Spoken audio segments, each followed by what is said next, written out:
Popcorn World.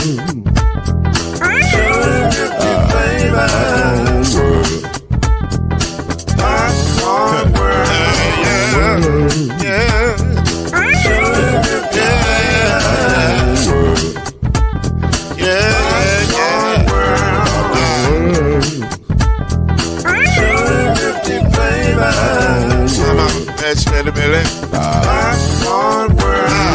Can I make you groove now? Yes, I can. So you can get this groove in the back of a can. But to make it round the world when the holes in your hand.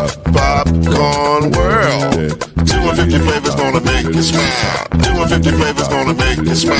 250 flavors gonna make you smile. I said popcorn make you smile. Ah. 250 flavors. Popcorn World. Popcorn World. Popcorn World. It's a popcorn world. It's a popcorn world.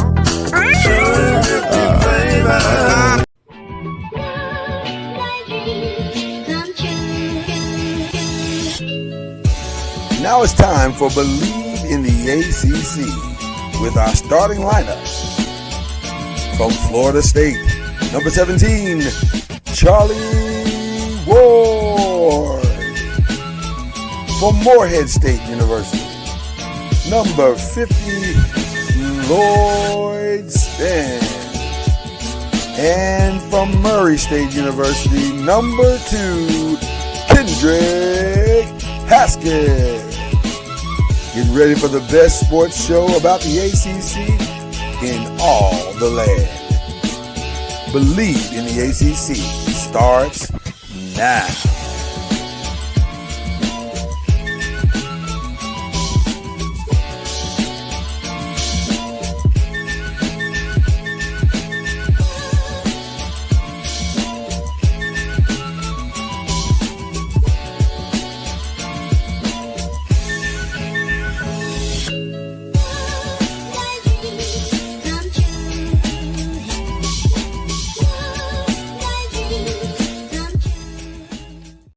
Oh, Whistle, how I've missed you so.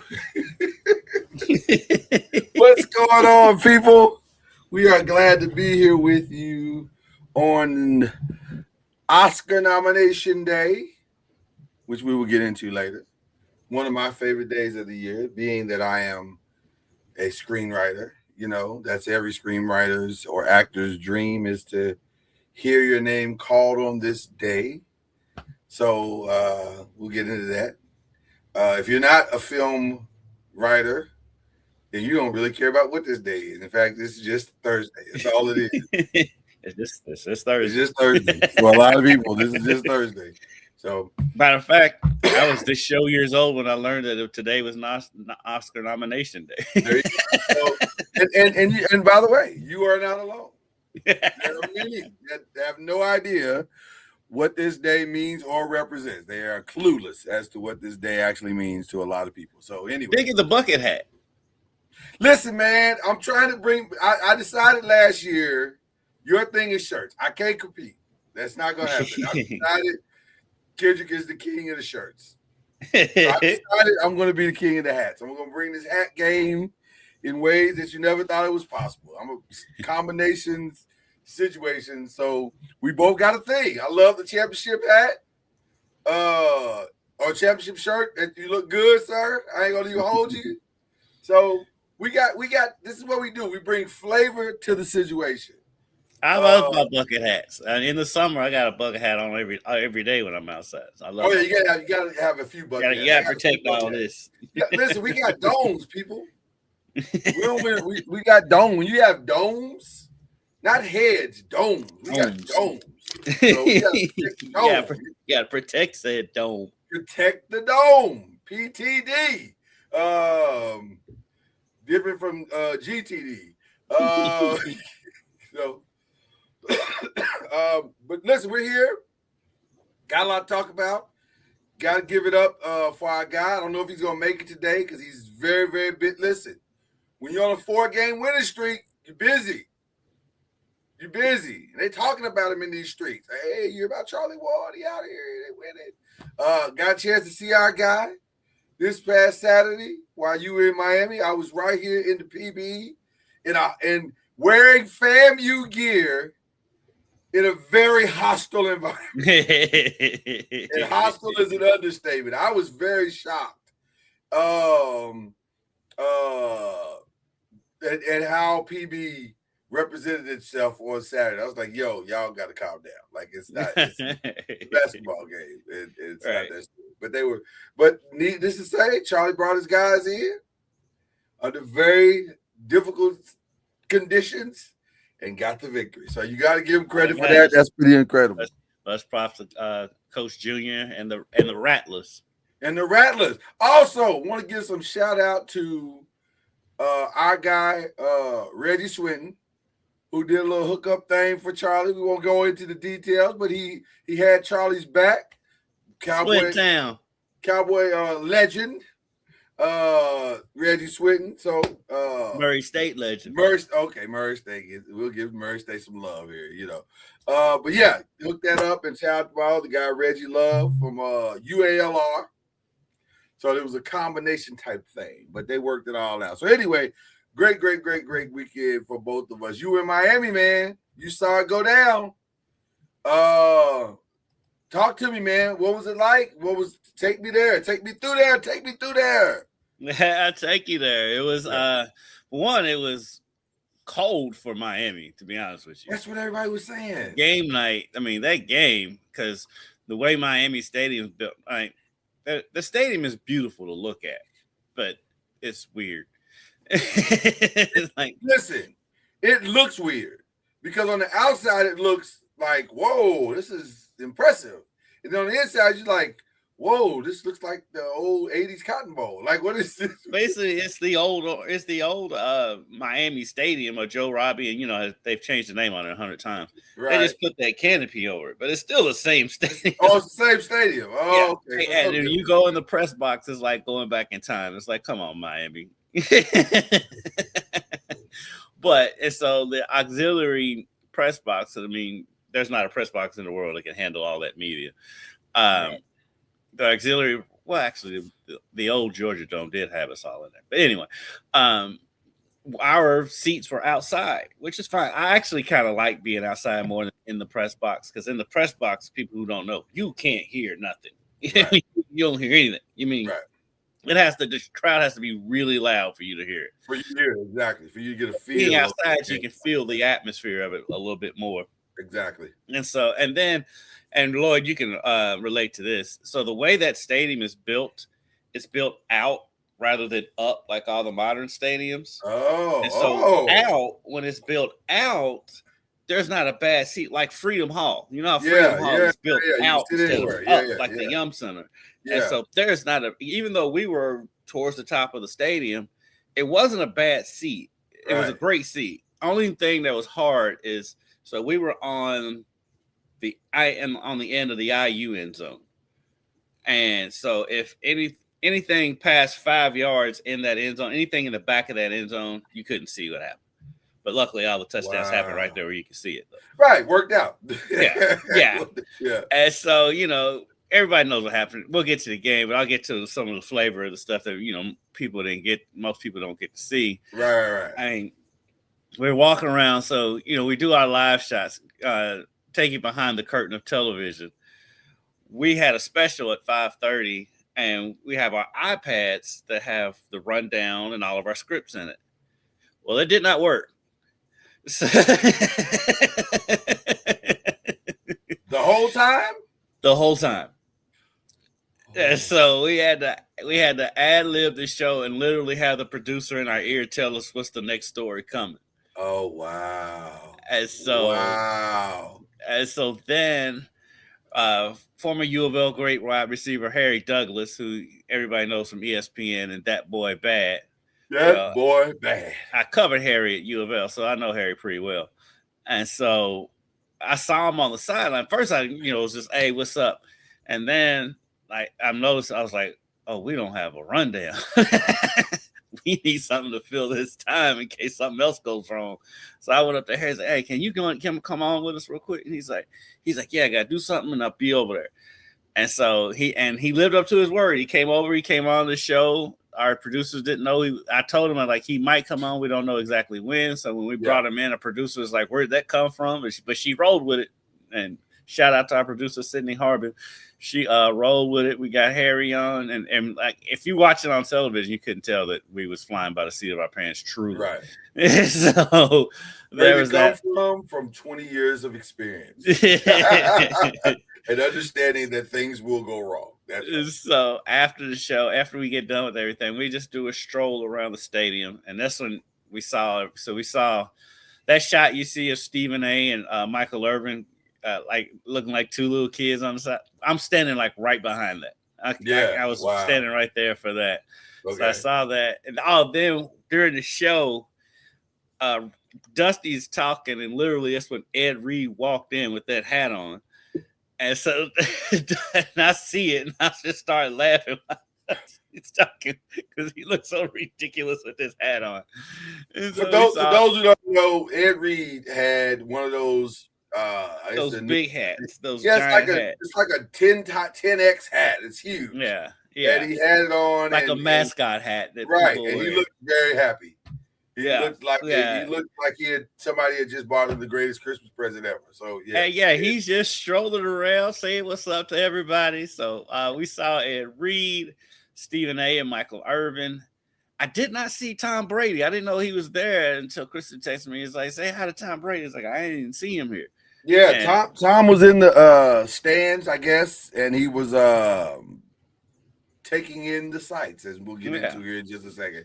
So, Lil Uzi Vert was there. DJ Khaled was there. Fat Joe. Pitbull put on a concert outside the stadium. Okay.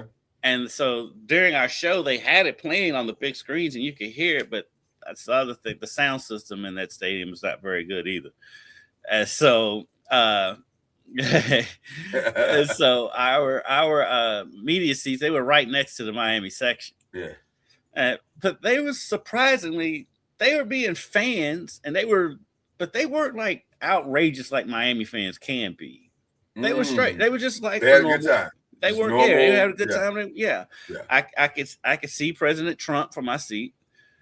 I will say that it was majority IU fans there. Sure. And I will say it's probably about 55-45. I know a lot of people are saying 60-40, but I think it was closer to 55-45 IU fans. So Miami was there, but they definitely played it on an away game. Yeah. Well, a neutral site game. It was a neutral site game. It was kind of as close to the neutral site as you could get. Yeah. And to be fair, it did sound like an away game on TV. The Indiana fans were way loud. They were so loud. Right, and when they would do the IU, I mean, that U would be loud and echoing out throughout the stadium. It did sound loud.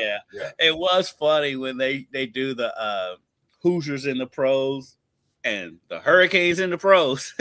It's slightly different. The number was, the number was different. Yeah, and it's like Indiana. There was a couple of people. The funniest thing, the player that got the biggest yell from the IU fans was Antoine Randall L., who played there like 30 years ago. Wow. But I mean, Antoine was good there though. He was. Antoine was good. It's good to see him. He's in the league. I think he's on the Lions coaching staff. It's either the Lions or the Vikings, but I'm pretty sure it's the Lions. Well deserved. Antoine was a really great player. And a good guy too. I remember I was an intern and I interviewed him when I was in college. But they show it like Ray Lewis. I like that pause that he just made there. And as Kendrick pauses and his screen is frozen, this show is sponsored by Popcorn World. Popcorn World, 250 flavors. And ironically, it's made in Gary, Indiana. So go by to popcornworld.com and you can get some of that Doing the World of Flavor .com and get you some Popcorn World. Listen, we had a great time this past weekend. The pause was the best part of it. When you go back and watch this later, you're gonna see this great Ray Lewis pause, like you're reaching out like a Ray Lewis. So it looked good. You look good on your pause. I'm mad I didn't get to see him down there, especially in that ridiculous outfit he had on. He definitely looked like an unk. Oh, he was giving off straight unk vibes. No question about it. Yeah. Yeah, he was straight unk. He was unk to the fullest. Yeah, I don't even want that to be. I did see Tim Tebow down there. And then on the media shuttle heading back to the hotel, I sat next to Heather Dinich, who is cool, I don't know, she's cool as hell. Yeah. We were talking, I was like, I was like from Louisville, but we was covering IU because IU's about a couple hours from us. She says, oh, I know. She's like, because she went to IU, she's an IU grad. Right. And she's like, I made that drive to Louisville a bunch of times. And like, she showed me her phone and like the party going on in Bloomington that night. It was crazy. But I think Bloomington might still be partying. We got a winter storm coming this weekend. 2026 is set for Bloomington. They're going to be partying the entire year. We got winter storms coming, and they still having their celebration in the football stadium on Saturday. I'm like, y'all have fun with that. They're like, we don't care. We do not care. Y'all can be good for this. I'm not. Right. I'm not mad at him. I'm not mad at him because I get it. This was an unprecedented, unexpected, and dare I say, unbelievable situation. So let's go back. Let's get to the actual game. And we asked the question: is the U back? I still say yes. You say yes. I still say yes. Okay. I still say, especially if the courts come through and they're able to steal Duke's quarterback. Right. But their backup plan easily could be throw number 10 back there at quarterback because Malachi Tony is that kind of dude. Malachi Tony was fantastic. Listen, that game was not lost because of him or Fletcher. They both played outstanding football, and you can't take anything away from what they did in that game. I think Malachi had somewhere near was it like 200, almost 200 yards total? I've got it right here. He had 122 yards receiving. Yeah. And he had 120 and special teams. You're right. Not returning. Well, he had 25 yards punt return. Okay, so it was a good day. Yeah. I mean, he had a really, really good. They just ran into a team that could make a few more plays than they made. Because Indiana did not play his best game. Mendoza did not play his best game. I was surprised how well Indiana was able to run the ball in that game. Well, I'm going to tell you what my thoughts on that are. I don't know if they ran the ball well as much as they just would not give up on the run. They were like, this might be a slow drip, but it is. We are going to run our water. We're going to keep running this ball, and we don't care if it's 2 yards or 3, but we're going to keep running it until you can't handle it. And eventually we're going to break some, and that's exactly what they did. And that takes an incredible amount of discipline to decide and to not get off of it that we're going to run the ball regardless of how much success we are seeing or not seeing. I thought that would have been one of the most impressive things they did. Well, some of that too was born out of Mendoza was getting killed back there. He was getting murdered. For the first quarter, it looked like a murder scene. It was not good. And I was concerned in the first half because I was thinking this is the most pressure he's gotten all season long. Which, by the way, I don't know if I have that on the agenda for today, but I'll go ahead and say it now. I understand if the Raiders take Mendoza as the first pick of the draft. I get it. I don't think it's the right decision, but I do get it. Ruben Bain is him and Mesidor both. I got to talk to Mesidor on media day because they bring him up to the podium, and then when they get down at the podium, if you can grab him, you can grab him. And I talked to him. And I talked to him for a long time. First of all, when he's on the podium, they was asking what kind of music he listens to, and he said Bryson Tiller. And I was like, yo, I'm from Louisville. So shout out to Bryson Tiller. He's like, yeah. Yeah. So he taught one-on-one. That dude is as cool as a cat can be, man. I talked to that dude, and like, we dapped each other up, hugged each other after we got done. Yeah. He's a good dude. That him and Bane. I mean, I don't think you can go wrong with either one. I'm like, if I'm a team, I'm doing everything I can to get both of them. They were outstanding. Cowboys, they're probably in position, maybe to get Mesidor. I don't know about Bane, but they might be in position to get Mesidor.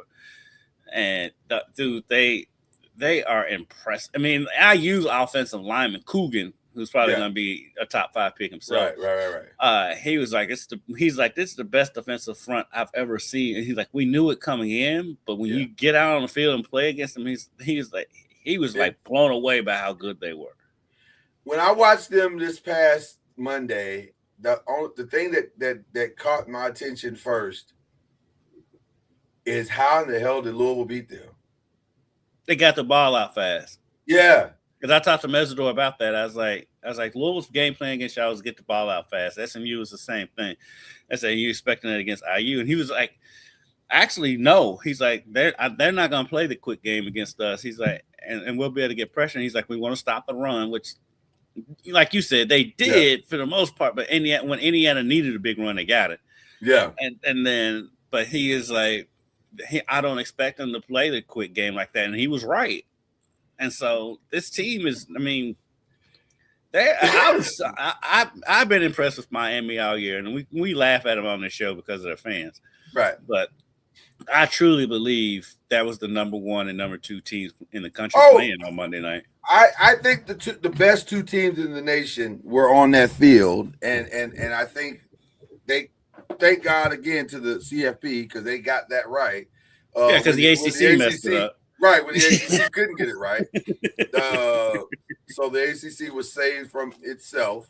But I was very, very impressed with the defensive abilities of Miami. And their defense did what they were supposed to do. To go through the first half and hold Miami to 10 points after they had just scored 56 was impressive.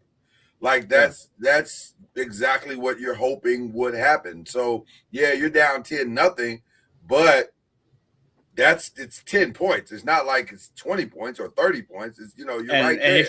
Miami, you got the college version of Derrick Henry back there and Fletcher. Yeah.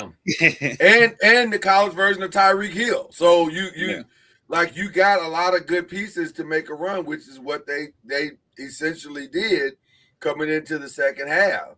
And so Malachi Tony is so impressive too. You know what the crazy part that got me more than anything else? Because I didn't know his age. I'm just assuming he's a junior. Oh no, he's supposed to be a senior in high school. That's what I did not know that he was. For some reason, I had no idea that he was that young. I guess because I'm watching him play, and I remember how he played in Louisville. I'm saying, well, this kid's got to be like I never once looked at his classification. So when I saw that he's like a freshman, I was like, wait a minute. That kid's a freshman? He turned 18 during the season. He was 17. That's so crazy. That's so crazy. Do you know how much money that kid's going to make?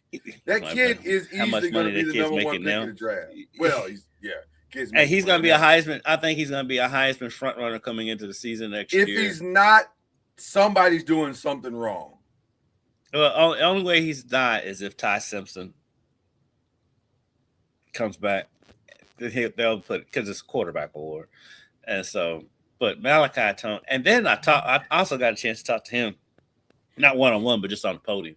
Right. And it's funny because there's no arrogance like whatsoever. Really, that's awesome. No, that's awesome. But you can tell he's a kid though with some of his answers. You can tell, okay, he is still a kid. It's not a knock against him. It's just it's not a knock. It's just he is a kid. And if you think about it, Miami, they've got the Dolphins, the Panthers, the Hurricanes, the Heat. Yeah. So high school football probably doesn't get covered hardly at all. So he probably had barely been interviewed before this season. Well, and so And they kind of show, but I'm not even knocking the kid. I'm just saying this is how it is. Yeah. But it was a refreshing youngness about him and about his answers and stuff. Like it was crazy how much I really came to really like this team as players. Yeah. From at that media day, because they was all really good dudes. That's cool. That's very cool. So, listen, by the time we got to the fourth quarter, we had a full-blown game, ladies and gentlemen. Yes. I mean, it was a good. It was teetering there, even though game. IU was only up 10-0. It was teetering that IU might be able to run away with this, but that Fletcher run changed everything. Well, the Fletcher run. Well, two things. I think the game twisted on three essential moments. The Fletcher run was massive, because that gave us the game we so desperately wanted. Because up until that point, if you don't like defensive games, you didn't like this game. Simple as that. But once the Fletcher run in the second half came, we had like, okay, here we go. Now we got the tension. Now we got some offense. Now we got a game. But the problem is, man, that blocked punt was massive. I mean, and dare I say, it's the difference between IU winning and losing this championship. Like, definitely, literally and figuratively, because that's 7 points. They won by 6. Yeah, exactly. I don't know what went wrong after watching the play again. I don't understand, other than somebody just missed an assignment and there was maybe a communication error, but it seemed to be a relatively easy block. And man, it cost them everything. It really did cost them everything.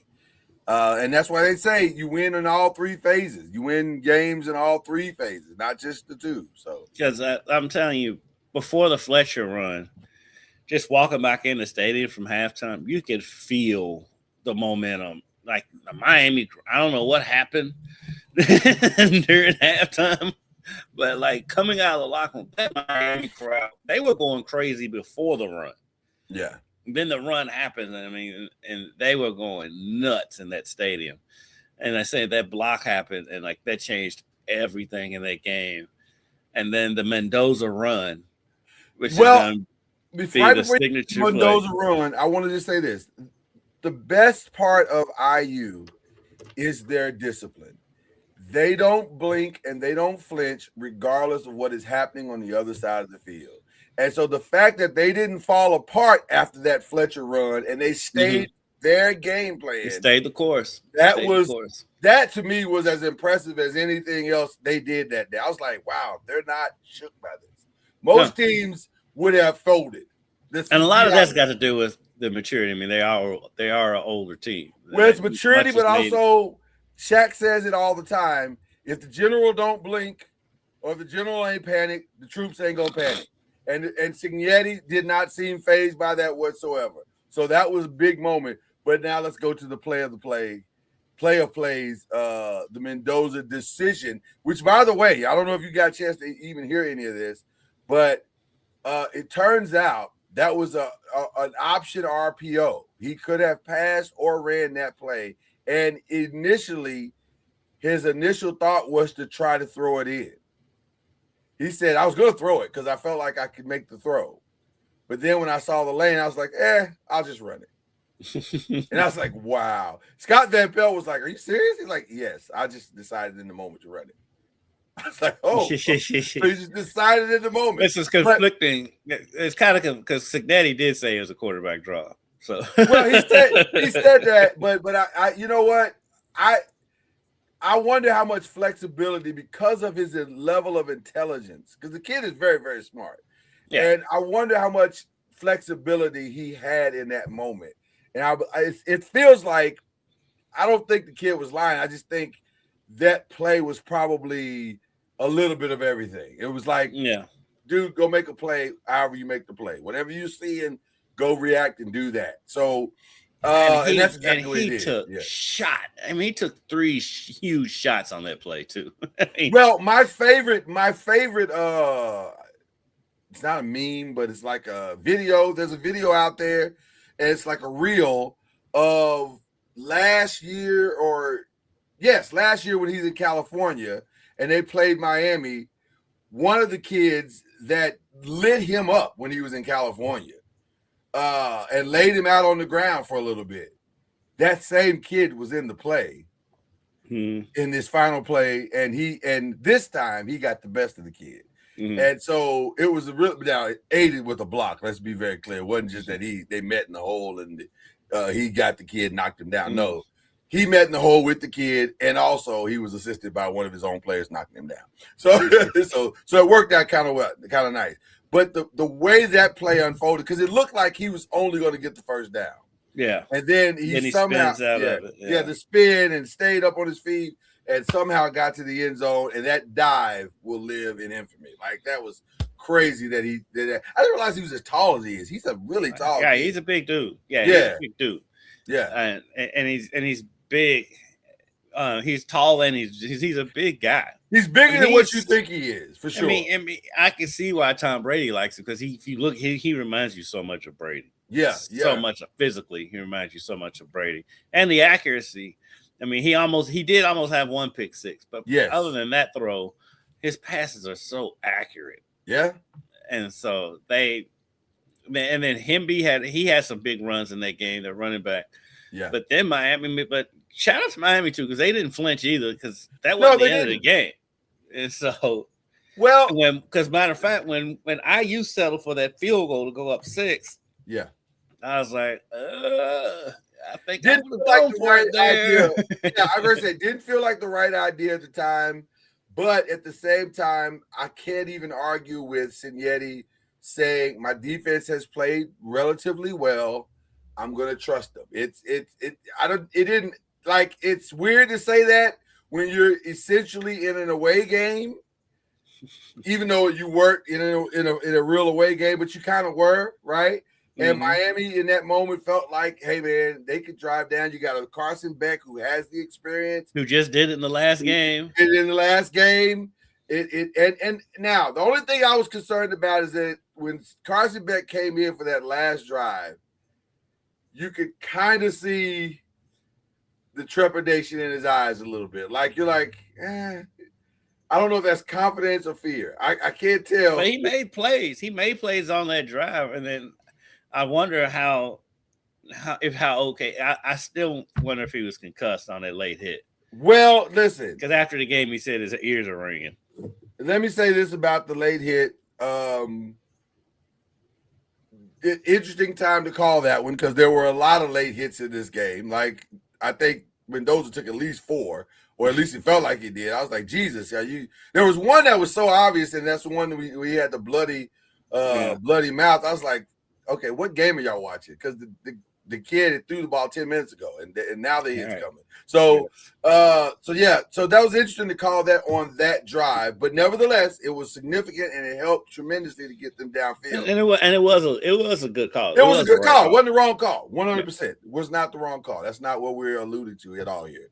But let me also say this: the final play of Miami, the DB made a phenomenal play. And shout out to Richard Sherman, go Bob to the frat. And him breaking that down the way that he did on the internets. Staying in the way, and I forget the terminology that he used, but he said when you're a DB and your guy breaks, you stay in the break with him. You don't flatten your route to accommodate or to try to cheat something that's not there. Stay in your route with the guy. And he stayed there with him. And I'm probably not explaining it exactly the way that he did, but the way that the DB stayed in that place and waited on the play. And it was an underthrown ball in every way. So that helped him tremendously. But still a great play by the DB. And wow, what an interception, what an ending, what a game. What a game. Yeah, that DB, his name is I just had it. Jamari Sharp, who is who is by the way is a Miami native. And so, right. That was the other thing that was really fun. That the game was won by 2 guys who were rejected by Miami. That was cool. Yeah. You can't it is gonna make for a good movie one day. I have to admit. That's not a bad film to watch. This is actually better than the original Hoosiers. It is. So for one, they can tell the truth in the movie. Well, because we all saw it. Saying Hoosiers. Right. And Rudy, for that matter. Do better. But so I got a couple of questions to ask you in regards to this game and as we go forward. IU fielded 8 4- and 5-star players to Miami's 50. I will ask you this question. Is this the last time you will see a pure starred team? Meaning that, and by the way, even in the 55 stars that were reported, that statement is a little misleading because, yeah, there were 55 4- and 5-star players out there, but the other side of that is they were transferred. A lot of those guys are transfer guys. They were not raised in the Miami system and stayed there the whole time. And that's not how football works anymore. And so my question to you is, Clemson notoriously has said, we're never going to get into the transfer portal. If we do, we're taking 1 or 2 guys. It's not working out for Clemson. Right. It's not working out for Clemson. So will we ever see another pure, we're just going to recruit our guys and that's it team ever again win the national championship? I don't want to say never, because who saw this coming with IU in the first place? So I won't say never. I just say it won't be likely, because it's going to be interesting with IU too, because you get it's easier to get buy-in when a lot of the players came with you from James Madison, right, and all that. So it's heading into year 3. You're not going to have as many of those James Madison guys as your core. So how many is going to be as willing to buy in? Hopefully, I mean, with Cignetti, I don't see how you can't buy into what he's selling. But yeah, that can go either way. But it's going to be interesting to see IU going forward. But I don't think I think Cignetti is like ruined coaching for everybody across the country. Well, let me be very clear. Kentucky fans saying if he can do it, Will Stein can do it in Kentucky. I'm like, no, it doesn't work that way. I mean, maybe I'm cheering for Will Stein, but it doesn't work that way. Let me be very clear. And I think Stephen A., I don't often agree with everything Stephen A. says, but I absolutely agree with this. Yes, to your point, and you and I had the exact same thought. This is bad for a lot of people in college football. This is bad for a lot of people in sports, period. Think about this. In the span of 1 year, we've had 2 coaches take their teams from worst to first. Mike Vrabel in New England, and now Cignetti in Indiana. This is not the way it's supposed to work. You're not supposed to be able. Oh, by the way, in the NFL, it's more common. It is more common. It is more common in the NFL. You see worst to first all the time. Well, in the division, not to the championship game, but we've seen it now twice. The Bengals did it. Worst to first, yeah. You see it because the NFL is built on parity, and so you'll see it more in the NFL. Plus, for sure it is now. And if you're worse, you don't play the hardest schedule. You know what I mean? That's true. That part is true. Yeah. But in college football is different because there hasn't been parity. Now I do think there's the way college football is now. There is more parity now, so maybe you'll start seeing it more, but.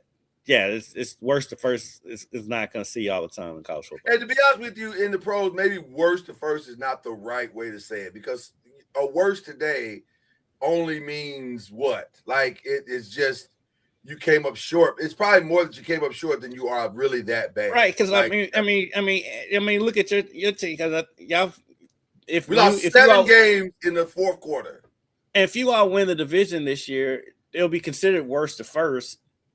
But it's not really that. And plus you had the building blocks. So that happens in the NFL. Team gets a bunch of injuries. Yeah.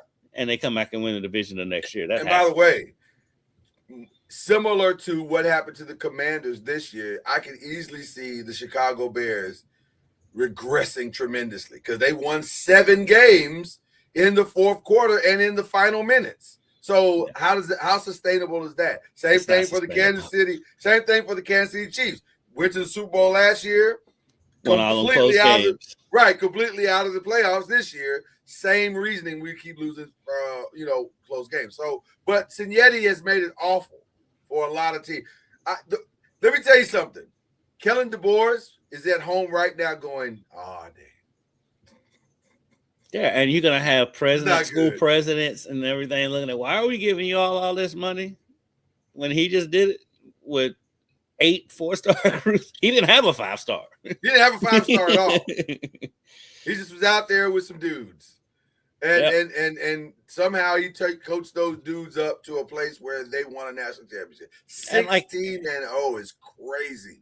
And people will take it for granted, like, we can just do it. It takes so much of a perfect storm to pull off what Signetti pulled off. I mean, they don't have the big 4 or 5-star, but Surratt's going to play in the NFL. Yeah. Mendoza's going to be in the NFL. Coogan's going to be in the league. Yeah. They're going to have NFL players, and they're not going to have the big names like, we was talking about the Miami thing earlier with Ray Lewis and Warren Sapp and all that stuff.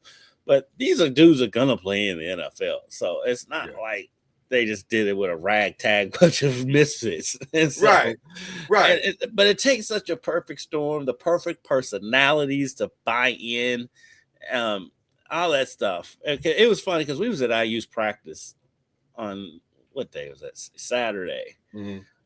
And I went in the bathroom, and like the way because they were on FIU's campus, the way the bathroom was the same bathroom I'm using, the players are using in practice. So, so there's a couple of them in there. So Cooper, the receiver, who's also going to play in the NFL, had his helmet just sitting on the bathroom sink. And I looked at him, I said, I was going to take a picture of your helmet sitting on the sink because it was funny. He started laughing. He's like, yeah, it is kind of funny. And so, that's the type of dudes these are. These are just like nice, guys, humble dudes. And like, you don't get that all the time. And so it's people got to pump their brakes on like, if they do it, we did it, we can do it. No, it takes a lot more than just luck. There's a way to do it. And you have to have the perfect storm for it to happen. Well, it's the perfect storm. It's the perfect coach. It's the right moment. It's the belief in a culture and a system. It's a lot of things that have to go right, and a lot of things that mentally and emotionally have to go right for you to get to this place. Everybody's got to have the buy-in, and clearly IU from top to bottom. I knew they had buy-in when I watched Pat McAfee and the president of the university was like, yeah, we believed in this dude. Listen, and she had no reason to believe. There's nothing in the precedents of IU football that should make you believe in somebody. That's crazy. But she believed. They believed they got the right guy. Her and the athletic director believed they stole this guy. And they did. They absolutely did. So let's go back to the ACC, though, for just a second. Does this finally put the ACC back in the conversation nationally for truly a Power 4 conference, or does Miami is this a one-off? Is this Miami standing out there by themselves? I think next year is a big prove it year for the ACC. We need Clemson, the Florida State. We talked about it last week. Clemson and Florida State need to bounce back, and then because the top tier is always going to be prestige-wise going to be Miami, Clemson, and Florida State. That second tier, I put Louisville probably at the top of that second tier. They need them. They need Louisville to bounce back. They need Virginia to have another good season because Virginia had a really good year. They just kind of fell off at the end. Yeah. And so they need to build the top 2 tiers back up. Because if you look at the SEC and the Big Ten, it's the same thing. It's top 2 tiers, and the rest of the conference, you can just throw them in a bag. The Kentuckies, even Vanderbilt had a great year, but the Kentuckies, South Carolina this year, Florida, on the Big Ten, Northwestern, you know what I'm saying, Penn State this year, and Maryland, right. Rutgers, all those. You can't tell me all those are much better than the Syracuses and North Carolinas of the world. They're absolutely not. Those teams. But now I will say the ACC did U of L a big favor with their schedule. Yes, coming into next year. Yes, and so they don't have to play. And I don't think that's accidental, by the way.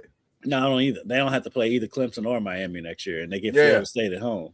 I don't think that is an accident in any way, form, or fashion. I think, and that's why I'm not going to disagree with what you're saying, but I'm going to say it a little differently. I think it's critical for that second tier to match what the top tier does. So, yes, Florida State needs to be good. Yes, Miami needs to be good. Yes, Clemson needs to be good.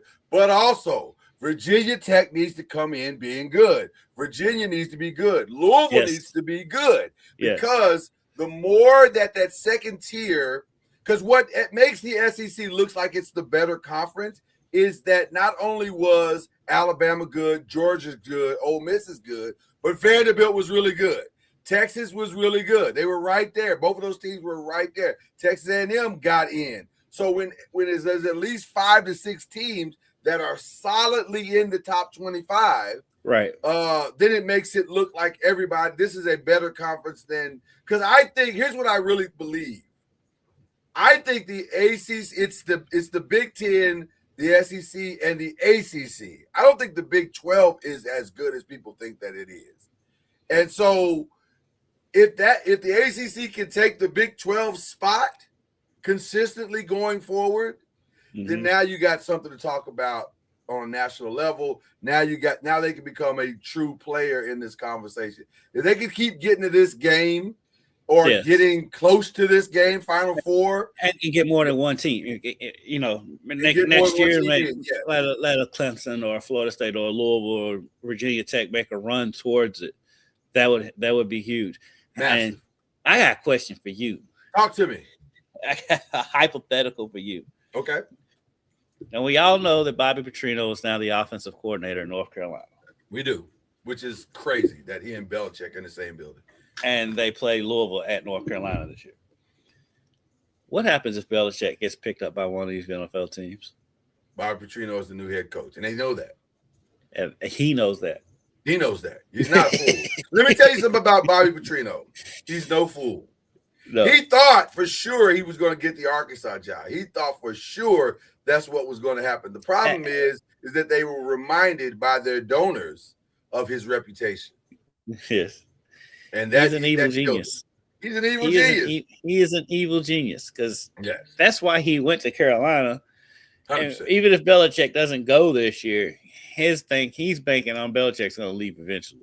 And let me say this. I don't think Belichick is going this year. I don't think it's despite Rex Ryan's appeals on national TV for Bill Belichick to make it to the Bills, and even that sounds like it could be loaded. See that happening. Well, it sounded loaded. I was like, is he trying to? Do they have a deal in theory that Rex will go if Bill goes? That Rex will be the Rex might think that Rex been on TV begging for jobs for 3 years now.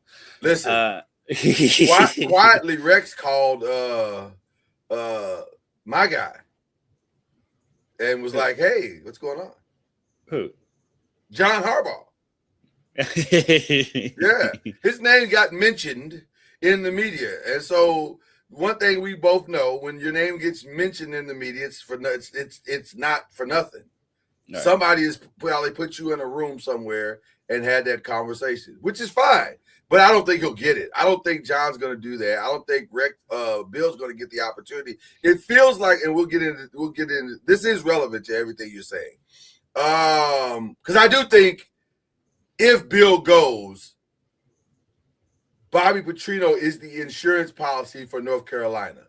That if he goes, we're still good because we got a quality head coach on the staff. So to answer your question, yes, Bobby Petrino would absolutely get that position.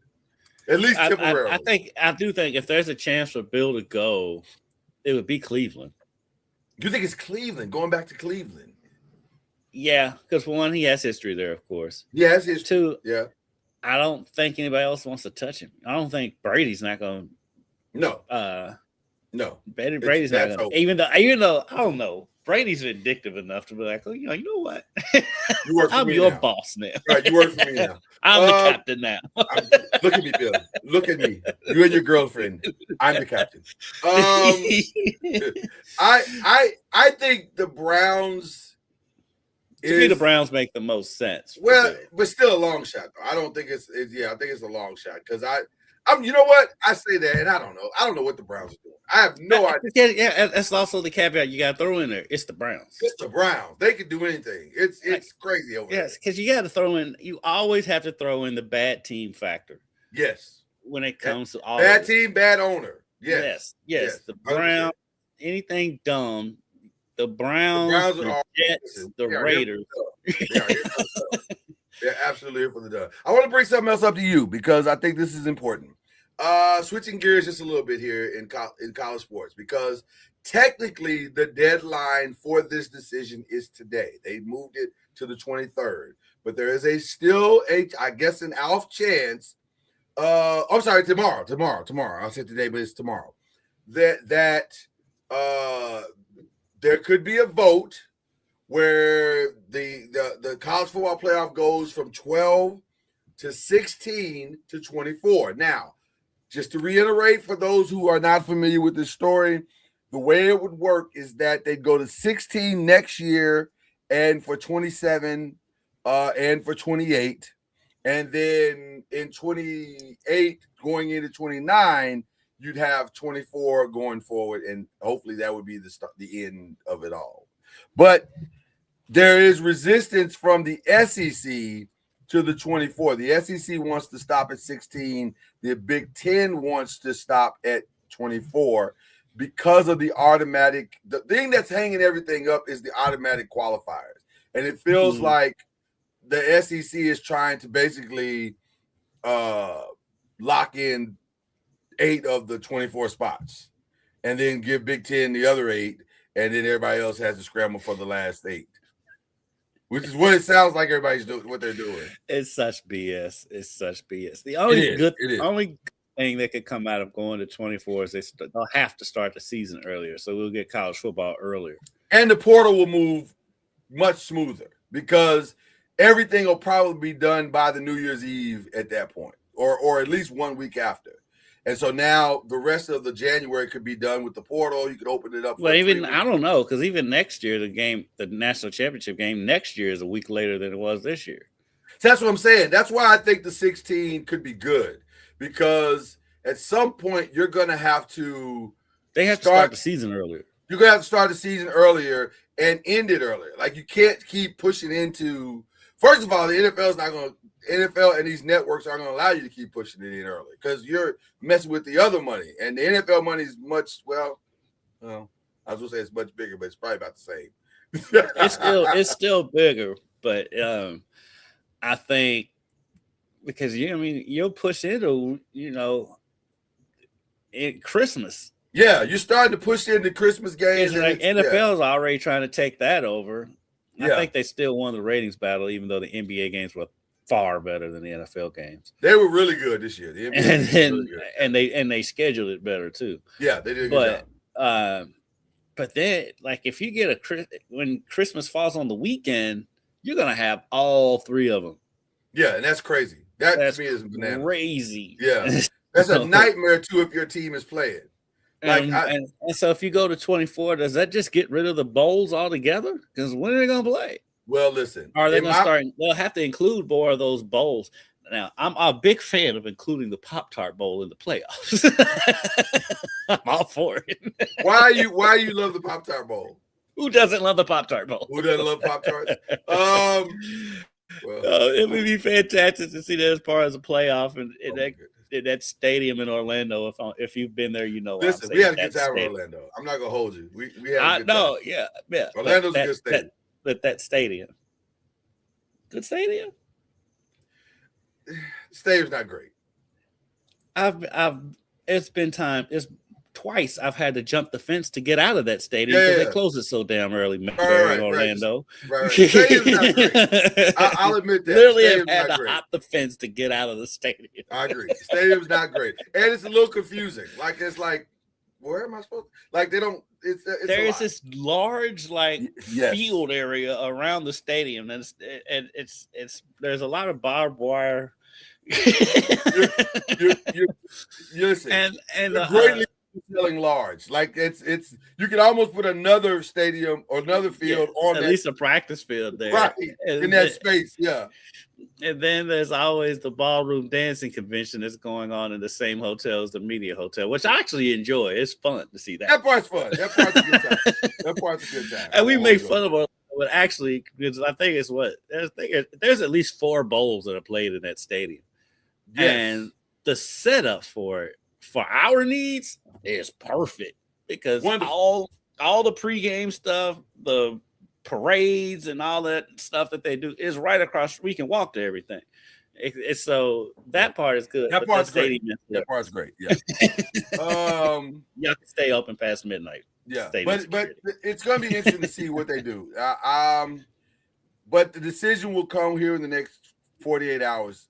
I'm convinced they're going to go to 24. If not on this vote, they will eventually, because the Big Ten and the SEC are trying to get all their. Oh, Charlie's not on the show. They're trying to get all their shitty teams in there. So, I mean, if 8 spots, I mean, that is half each one of those conferences, over half for the SEC. So that means you will get the South Carolinas into the playoff. And I say 8. I'm being facetious, but not really though, because no, you're not. No, it's not great. You'll get Maryland will make the playoff. Yeah. That's what they want Northwestern in for some reason. Like, who wants to see that? Northwestern in. I want Northwestern in like I want James Madison in. I don't. So I think the one thing, the argument that may help is because the teams with the byes fared so poorly so far. Indiana's the only one with the win. Yeah. That a lot of these schools are gonna be like, we don't want the bye. Right. A lot of coaches are gonna be saying that. The bye was a serious detriment because you lose all momentum, and it feels like you got to ramp up in the game, and that has because not only do you have a bye week, you have a bye week in which you don't find out who you're playing, and then you have a short week. Well, I wouldn't even call it a bye week. I would say it's a bye week, and here's what I mean by that. By the time you get to the field, it's like 2-3 weeks away from the time that because there's a week in between the games, and then there's another week when the first game plays. So you're like, by the time you actually hit the field, you haven't played in almost 3 weeks. And then a lot of times you find out you have a short week to prepare for the other team because you don't find out who you're playing. Right. Meanwhile, they've been preparing for you for 2-3 weeks. Yeah, exactly. Yeah. So it's tough. It's very, very, I can very see tough. it, but at the same time, though, while the coaches won't want it, these presidents, they don't care. All they see is dollar signs. They don't give a flying. The coaches will make the argument, but On 3 is reporting that Indiana won the transfer portal battle, although there's still some movement going on. I don't know, and this is where it gets a little bit confusing because technically I think the portal, your name getting in the portal, that part of it I think is over. So now it's just a matter of. I thought it was, but then I see players going in today. I've seen players going in this morning. Well, I think they extended for Miami and Indiana. I was just gonna say the ones that were in the playoffs, I think they got a slight extension, like a week or 2 extension. But if you weren't in the playoffs, I think it's over for you to get in. Now, finding your school, I don't know what the deadline for that is. That's the one thing that I'm trying to figure out. And the portal's so confusing, it's crazy. But we're headed toward the end of that as well, because I think by the end of January, maybe, or it's got to be coming up fast. I'm not 100% sure. We could check. I think today might be the deadline for the portal. It could be, and I know it was January 2nd was when it opened. I want to say 22nd is the closing day. If only we had computers that we are currently sitting on to find this out. Let's see. Okay. Oh, it's the 25th. So Sunday. Okay. Yeah. So, well, okay. So the entry deadline is the 24th, 25th. Let's say college football city. The main transfer window is a single 15-day period from January 2nd to 16th, which I don't think that's accurate because, like I said, No, I think it's accurate for everybody else. For everybody else. Yeah. Okay, yeah, because Mendoza's brother transferred right after the championship. Oh, yeah. Which was wild. He was like, well, it's been real. Once they brought in a Hoover from TCU. Right. Oh, yeah. Once he came in, everybody knew he was out. There's no way. And by the way, that probably was the right decision. Yeah. Because he's not beating Hoover. I'm actually surprised that TCU allowed Hoover to get out the building. But he is gone. And so now, okay, well, we'll get that information as the show goes on, or we'll have it for you next week, because we're kind of waiting to pronounce a portal winner because we don't really know yet, and it's not over. So, I mentioned Indiana because there's some other teams in the ACC that did very, very well also, and it has greatly affecting the way too early rankings. Miami's up in that mix. Louisville's up in that mix as well. So is Virginia and Virginia Tech. So it'll be interesting to see how that all plays out by the end. But nevertheless, that's your college football coverage and ACC coverage. And breaking news. I saw this email this morning. I didn't care, but I got to see it on social media. Okay. U of L Athletics announced a $2 million gift from Isaac and Kerry Ross, approved by the ULA to fund stadium lighting. That'll be interesting. Okay, stadium lighting. They're gonna upgrade the lighting system so they can flicker on touchdowns. That's basically what that is. There you go. Nice. All right. And shout out to a young lady that I knew a little bit in Lexington when she was there, and now she's a reporter. And she's the main sports anchor in Miami now, Sarah Cardona. I got to run into her and talk to her a little bit while we were down there. Super sweet lady. Young lady just doing a thing down in Miami. She's killing it down there. So shout out to her because I got to run into her. Not a bad gig while we was down there. Not a bad place to live. Not a bad gig. I'm sure people enjoy the atmosphere down there. And I tell you what. Put a last thing about this championship. We went to Miami's practice. For what they call practice. Right. I'm still kind of salty at Cristobal for that. Okay. Because we got there and they did nothing. I mean, nothing. And it was on, it was on purpose. Yeah. Their indoor facility is ginormous. Really? It is humongous. It's so big that there was a golfer in there working on his golf swing on some golf machine, totally out of the way from everybody in the indoor facility. Wow. I mean, it is enormous. I mean, it's about twice the size of what U of L's indoor facility. Now, U of L's indoor facility is relatively small compared to most of them anyway. Yeah. But it is enormous. That campus is beautiful. Shout out to the U. Beautiful. Shout out to the U. Well, let's jump over to the NBA, the Press and Pro. That's the other show that we do, and we've been lately. Can we get the open today? Would you like the opening? We haven't had that open. We haven't done the opening in quite some time. For my brother Kendrick Haskins, I will try to bring up the opening if it's possible. But technology being such as it is, it's not. I wish I had an NBA shirt down here. I'd switch while they open. You switch. Well, I tell you what. You have a minute because I got to find the opening. That's number one. Well, I don't. Then I got to load the opening. I think this is it. I think this is the opening to the show. So if you got a second while the opening is going, let's see if you got the chops to pull this off. Is this it? Let's see. One of these is the opening. Is this it?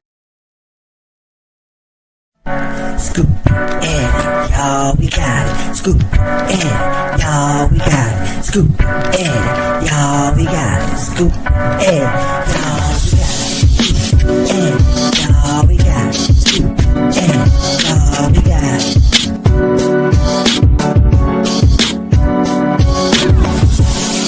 That's how we go. This is not a game, it's the Press and Pro. That's how we go. This is not a game, it's the Press and Pro. That's how we go. This is not a game, it's the Press and Pro. That's how we go. This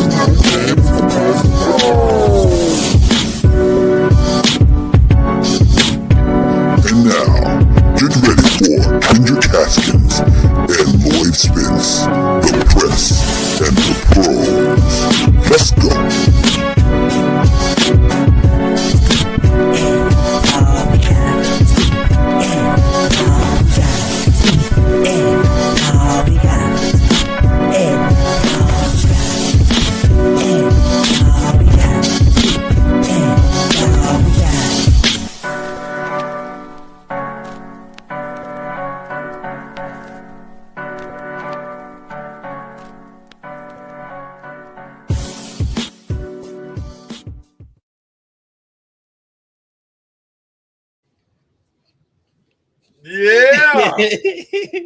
We got the two best theme songs on the internet right now. I'm just saying. It's amazing. Got a old man catch his breath, had to run up the steps. You look good. You look good. You look good. It's weird that you're repping the Nets, but we're color coordinated, so I ain't mad at it. Like it feels like we're playing this whole time. Yeah, right. Mushroom shirt, mushroom belt. That's how it works. All right. So we got some updates for you in the NBA. This is we're headed toward what I think is about to be a very. At first, I thought it was going to be an active, and I still think it may be, but not for the reasons I initially thought. I thought it was going to be active because all these teams were seeing a window where they could win the national championship, and some of that is true, but this also feels like some of these teams are saying we need to dump salary and I think it's going to be a lot of salary dumps. Yes, like we need to dump salary, and because, well, the number one reason why a lot of teams are dumping salaries because I don't know what's going on with this situation with Giannis. Like initially, I thought, go ahead. What did he say last night? Because like I've got First Take on here, but of course I can't hear it. Right. And I saw that he did. They showed a soundbite from him, and anytime they show something from Giannis, that means he done said something. So well, I don't know because last night there was a weird. Last night's game was weird. I think they lost the game or something like that. Yeah, Shea dropped 40 on him, and he was upset. And I think he was saying players were being selfish or whatever. So Giannis has spoken out more this year than he has in his entire career, which leads me to believe that the guy is a phenomenal chess player because he's moving the pieces of exit strategy around the board at a very efficient rate. Every time he steps to a microphone, there's another piece being played to where it looks like he's going to go. So last night was probably about the selfish comment that he made, but the night before was about they asked him, what's the possibility of you being here all season? He said, not sure. So something, and then the other part that plays into this conversation is that where there was this ramp up of Ja Morant in Miami, and now that's slowed down. There was this ramp up of Anthony Davis to Atlanta, and now that's slowed down. It feels as though everybody is saying until we get definitive information from Milwaukee that we're going to have to trade him, there's not a lot we can do. And I think there's going to be a lot of trades that end up not happening. I think John's going to stay in Memphis now. Well, after his comment the other day, he's like, I got the logo on my back. This is where I want to be. So and then by the way, that's a turn of statements because it has not been that he's been saying that prior to the other night. Now, the other thing that is going to force something to happen is the Jimmy Butler injury. Jimmy Butler going down is the worst possible thing that could have happened to Mike Dunleavy because Mike Dunleavy could kind of hide behind the fringeness of what Golden State had been doing to this point. Now that is about to come, that has come to a screeching halt, that they are no longer a fringe playoff team, but now they are essentially a lottery team without Jimmy Butler. They have to make some decisions.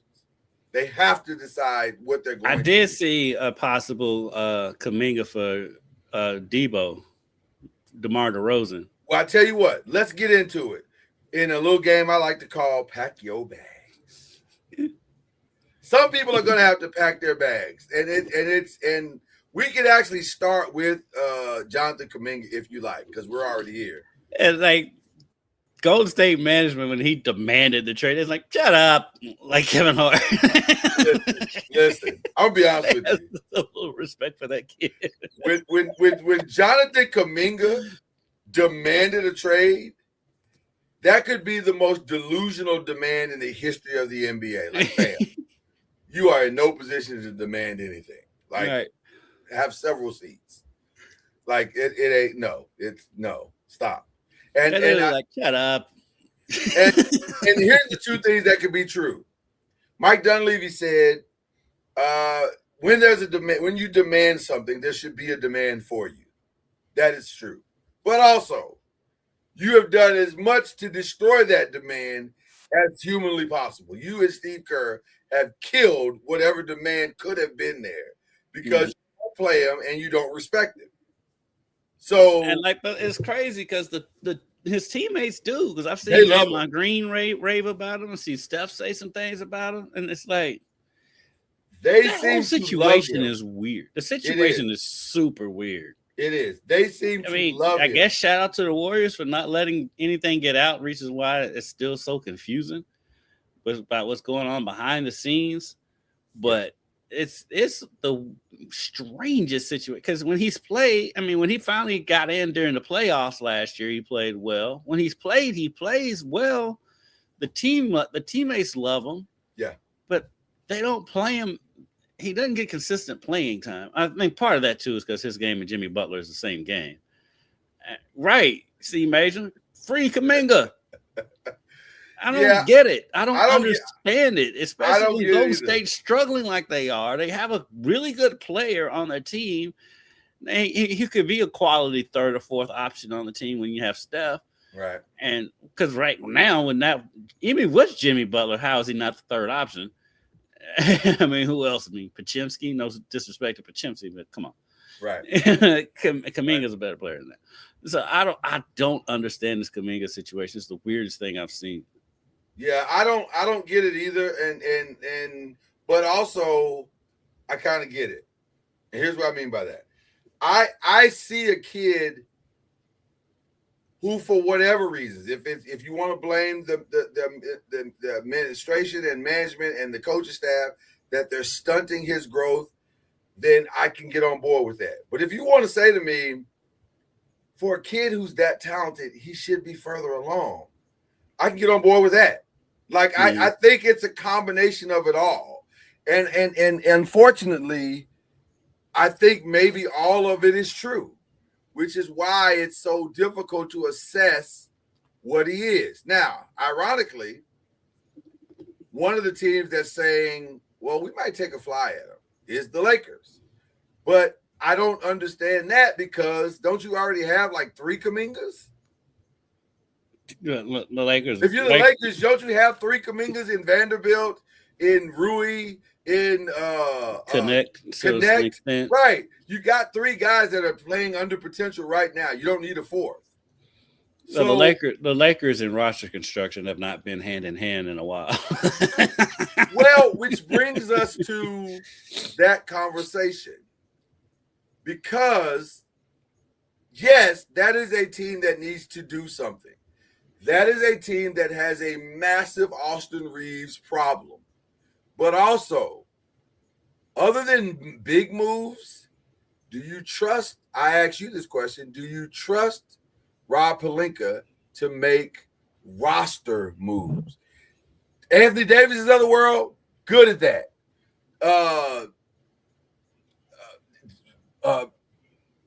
Why am I drawing a blank? Luka Doncic's, I can pull that off with my eyes closed. Rob Pelinka's great at that. But roster guys, he has sucked. He has not been great. I'm with you on that, because even with the Luka AD deal, he got that because he fleeced his homeboy, right? And because that was his buddy, right? Nico was his buddy, and so that's how that happened. As far as any other moves outside of that, can you point to anything? They did a good job, and because they did do a good job in drafting Connect, but they haven't used him right, or he hasn't, whatever. He's had some games here and there, and he's developing. But outside of that, free agent moves or trade moves, you can't point to anything that he's done that's been significant. Because like I said, you can point at AD and Luka Doncic, but that's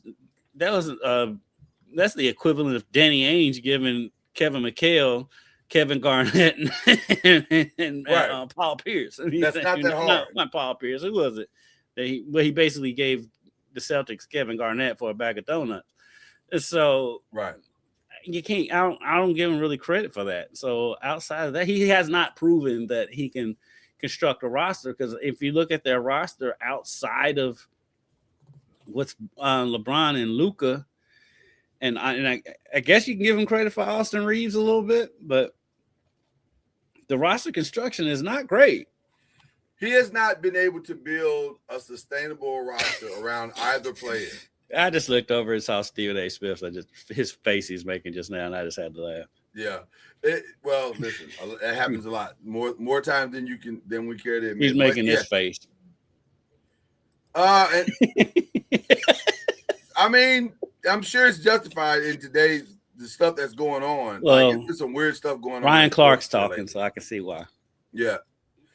People are really not feeling Ryan these days. I don't know what the deal is with Ryan is falling. I used to love Ryan Clark, and I met Ryan Clark once, and he was nice and super nice guy. But like now, he's just say stuff, dude. Like yesterday, he was like Tom Brady and Peyton Manning weren't generational talents. Like, yeah, I did. Yeah, that was a faux pas. Saying stuff for the sake of saying stuff at this point. He's like Acho. Yeah. Which I met the other Acho at the game the other night. He was a nice dude. I feel like he's the normal one. Yeah, I feel like he's hangoutable. Yeah, like he's nice. He can roll with the crew, but the other one, I'm like, I'm good. Yeah, you like attention a lot. I'm good. A lot. And that's what Ryan Clark is at this point. Yeah. But yeah, I don't know what the Lakers are gonna do, but their biggest problem is that they got an Austin Reeves issue. Do you pay that dude 5 years, $241 million? And if you do, then you're basically admitting that you're going to have a horrible defensive front court for the next 5 years. Do you want to do that? And because you have to build your roster around that move at that point. And I don't know if you can win a championship. But they are in a backcourt being awful. Yeah, people don't talk about it enough, I don't think. But the Lakers are in a predicament. Because, like you said, they have that Austin Reeves problem. You got the albatross of an old LeBron hanging around where LeBron can't be your number one player anymore and win a title. He's fitting it. And even as a number two, I don't think you can win a title with LeBron. I think LeBron has to be like a third option at this point in his career. And so you can't get a third option. So Ayton has been okay. He has his games where he's DeAndre Ayton, and he has his games where he looks like the DeAndre Ayton we thought we was going to get. Right. And so and they have no bench. I mean, because like you said, Austin Reeves is a really, really good piece. And he's earned his money. He's earned his money. That's the problem. He has earned his money. He's done his job. If you're being honest, you're not going to win a title with Austin Reeves as your second or third option. You're not. 100%. Especially when Luka's your number one option and Luka doesn't guard anybody, and Austin Reeves can't. Right. You can hide one person on defense. You can't hide three, which are hiding Luka, Austin, and LeBron. 100%. So there lies your problem. They are in a world of trouble going forward. I think they can maintain. I think they're good enough this season to where they can get home. They can probably get home court advantage. They can finish in the top four, I think. I'll say this. They're in trouble in the sense of, I don't know, they can't win a title this year. But the irony is that they're not actually in that much trouble. It's just, but they're at a serious crossroad because all this money comes off the books. They got like 5 players that are at the end of their contracts. They can take Aiden off the contract if they want to. LeBron, I'm almost at this point certain that they're not re-signing LeBron. This is over after this. They're entering, because the thing is, they're kind of in a purgatory because they're good enough to get home court advantage. They are. They're not beating the Thunder. No, not yet. Not yet. No. There's some moves away from beating the Thunder, and they're not going to be Houston and the Spurs. I mean, the Houston, Spurs, and Thunder, the Lakers are not beating. Yeah, and may not even get a win against them, especially the Thunder. But I don't know if that's true. But the thing is, though, but they're not gonna win. Yeah. The thing is, though, going forward after that, you're almost in a rebuild situation. Well, yes and no, because you got to decide what you're rebuilding with. That's the problem. And when do you start the rebuild? That's the problem. Yeah, because to me, the Austin Reeves window is now, because you can't let that dude walk for nothing. So Right. Today, on January 22nd, you got to make a decision and say, okay, are we going all in on Giannis? This is why the Giannis thing is so important, because either you force the hand of Giannis and make that dream come true now, or you just move on and go get the other pieces that you need to get, because you can't let Austin Reeves walk for nothing. That's the problem. That and mixed with you got the unpopular decision on what to do with LeBron if LeBron doesn't just go ahead and retire. There is no unpopular. There's nothing to decide there. That's done. I think that's already decided. They're not re-signing LeBron. Why would you do that? Unless LeBron is willing to take a massive pay cut, which he's not. You know that he's not. But here's the thing, though. Yeah. It's the Lakers. They have star power. They love their stars. They're still not a bigger star in the league than LeBron. So maybe you sign him to another 1 year. I don't think you sign him to another max. He is not getting another contract. I'm telling you now. And I'm going to tell you why. Okay. If this was I don't disagree with you. If this was Jenny Buss, I would completely agree with you. It's the star powers. This is Mark Walters. This is Mark. Yeah. Mark wants to win. He don't give a flying flip about your star power. He wants the right play. Now, because he knows that the brand is the star. You come play for this brand, i.e. the Dodgers, you're a star. So the same thing with the Lakers. You come play for this brand, you're a star. We'll build the star in you based on the winning that we're going to do. But what I got to do is fill somebody that's going to fill these seats. He gets that. So they're going to use that same blueprint with the Lakers. That's why the conversation stopped with LeBron this summer. And there was no more, we're going to re-sign you. That's why Rich Paul is out here saying reckless stuff. Because he wants to see his guy win one more time. He's doing his job. I ain't mad at Rich Paul for that. It's stupid, but no, it is stupid because stuff he says is stupid. Yes. Well, because at this point, you got to know that the landscape of the NBA has changed for you. The leverage that you had is not there. It's not there anymore. That's over. Now you're just another guy doing a thing. And I tell you what, and you touched on Jeannie Buss, and you were 1,000% correct. Yeah. That's why they're in the predicament too, because she gave LeBron that no trade clause. Yes. If they didn't do that, they could have traded and gotten up out from under this and been rebuilt already. They should have traded, because they should have traded LeBron last year. Yeah, they overcommitted, and I get it. I understand why you did it. I understand it.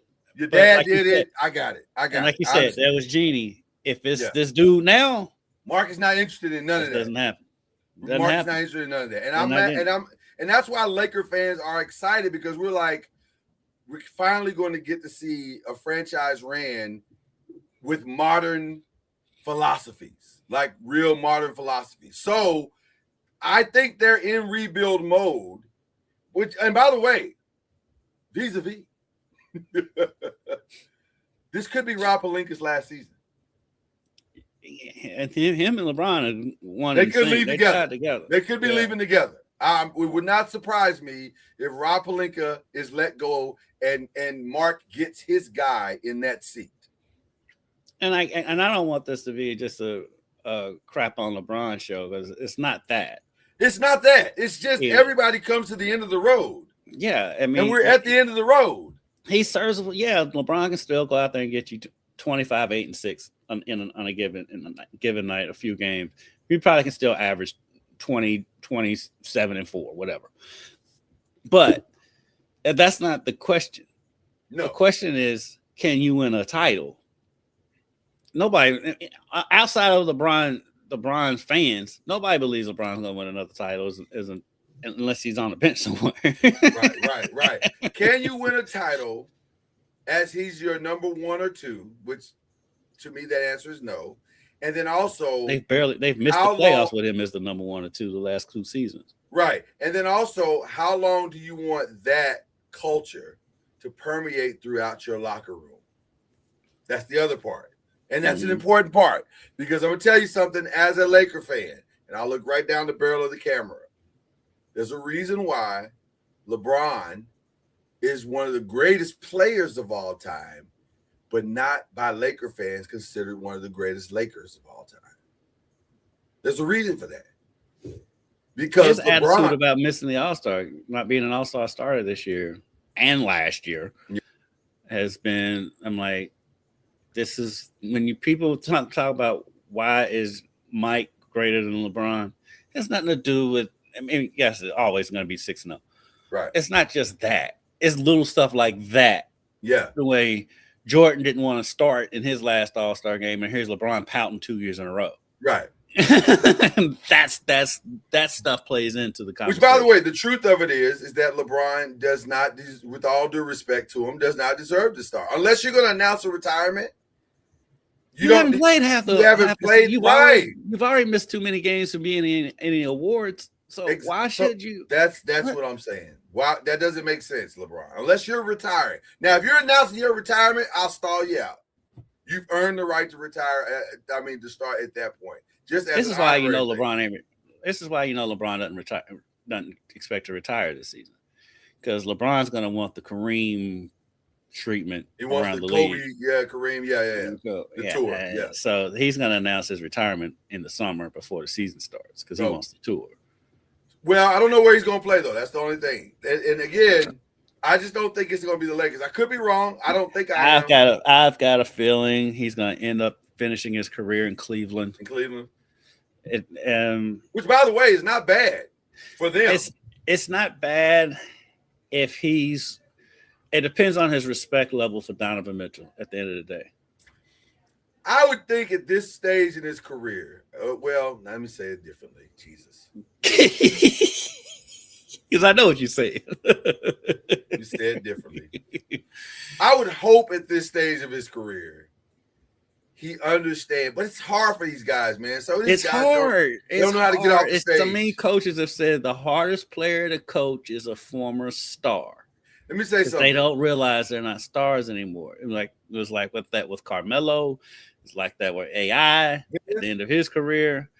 The NBA retired Allen Iverson 2 years before he announced his retirement. Right. I mean, even a local guy with Rondo. I mean, the NBA had retired Rondo way before he retired.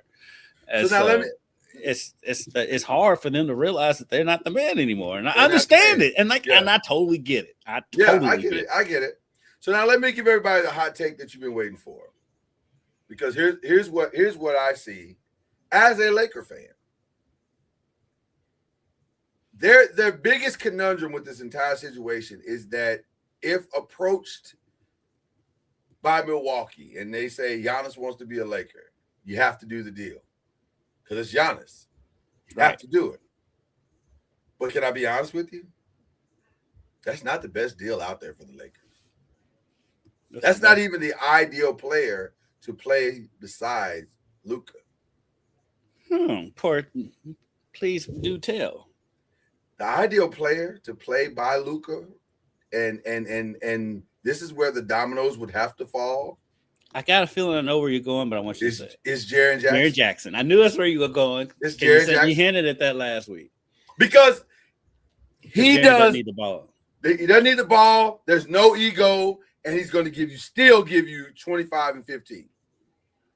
And he's picking pop. He's got Luka's back on defense. He's the perfect player to play besides Luka. And when you said that last week, at first I was like, that's crazy, but then more and more I thought about it. And we talked it out last week. And I was like, hey, you're right.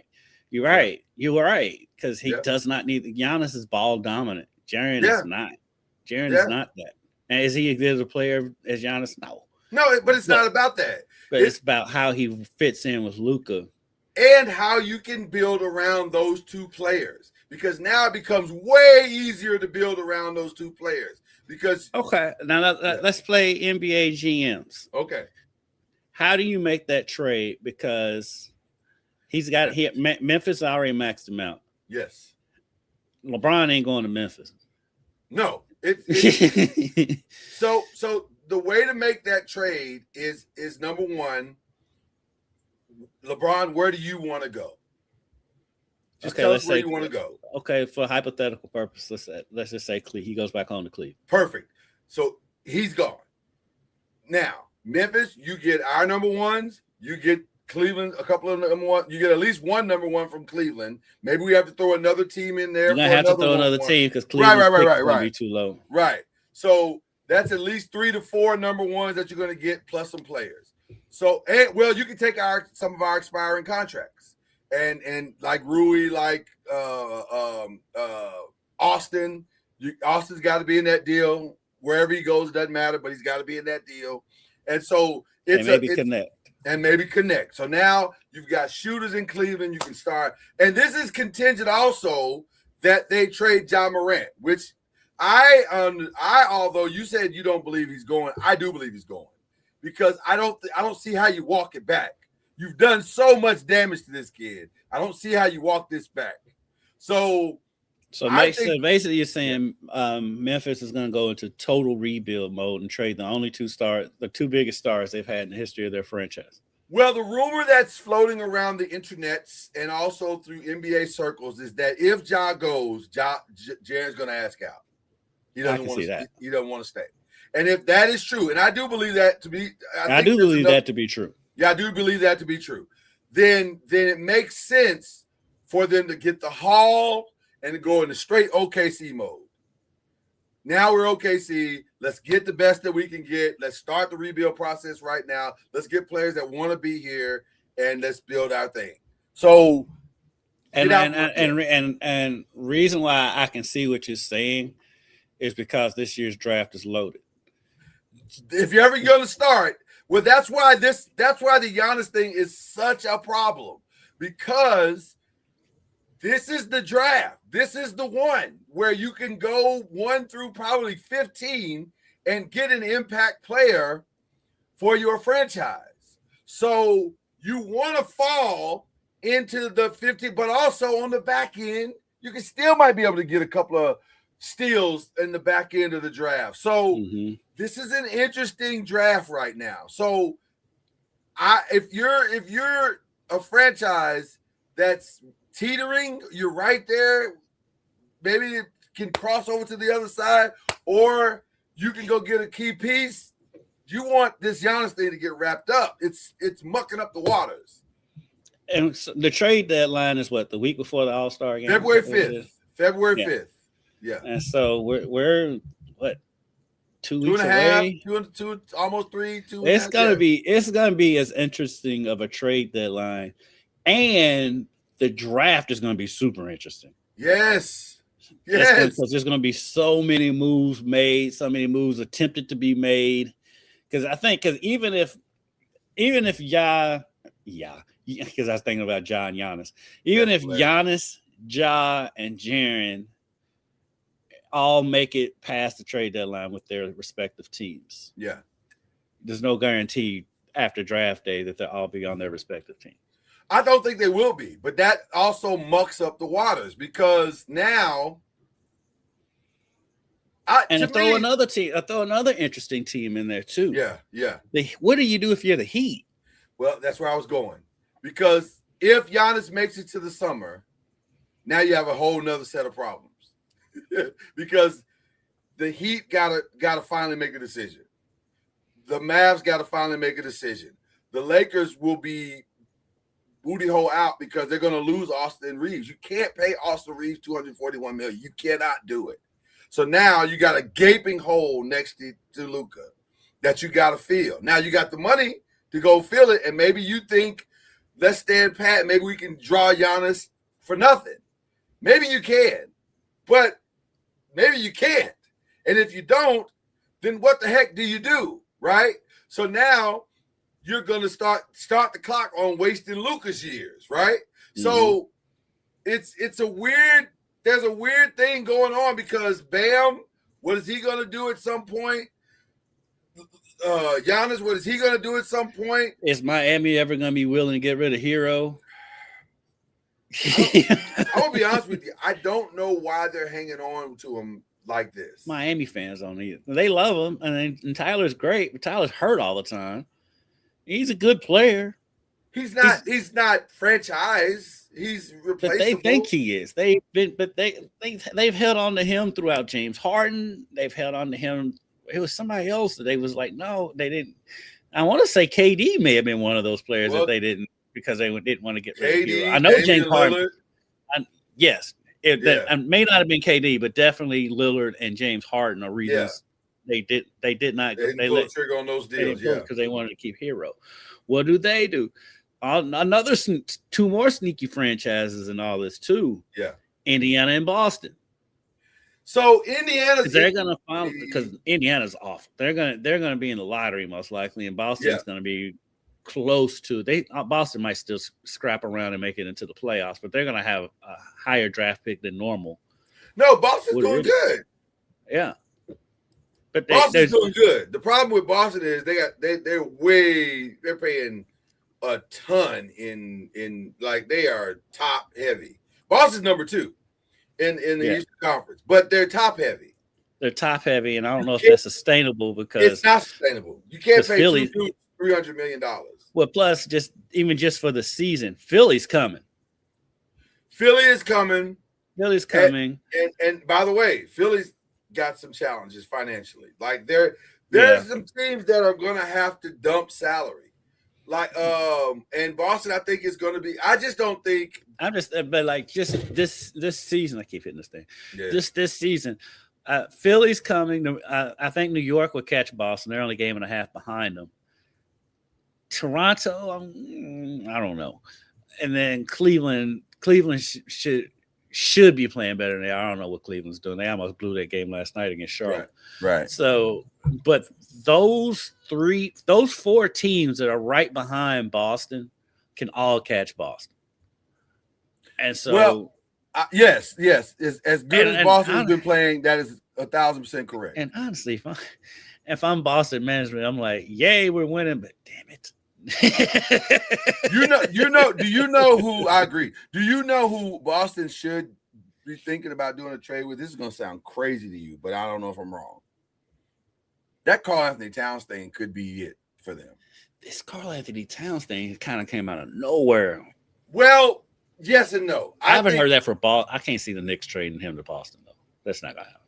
Well, but maybe because they got to get out from under that Jaylen Brown contract. As much as they love Jaylen, and Jaylen has been awesome with them. And personally, I would hitch my wagon to Jaylen. That's where I would hitch my wagon to. What do you think about Cat going to the Lakers? So because I think that's more likely than him going to Boston. let me answer that question. That's it. Because we just had this discussion. And I've had this discussion with several of my Laker fan friends. I don't know what Cat is. At some point, you are what your reputation says you are. And I'm starting to think that there's something fundamentally off with Cat.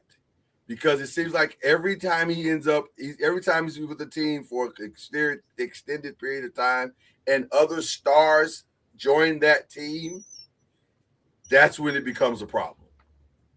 He was fine in Minnesota when he was the man. But once Anthony got there, or once Jimmy's there, now there's problems. Well, he was with Jimmy. Jimmy's been a problem everywhere he's been. Agreed. But I'm saying him and Jaylen ain't getting along. So is that true? I don't know. Is that true? Well, listen, if you believe what's being reported, there's some, as it's stated, internal conflicts, whatever that means, and he's not a fan of Mike Brown. So Mike Brown is whatever. I don't know what the heck is going on. Apparently, Cat felt the way about him hugging on Draymond Green the other day, like this. So he coached Draymond, right? I don't understand. At the same time, though, Cat and Draymond got into it in that game.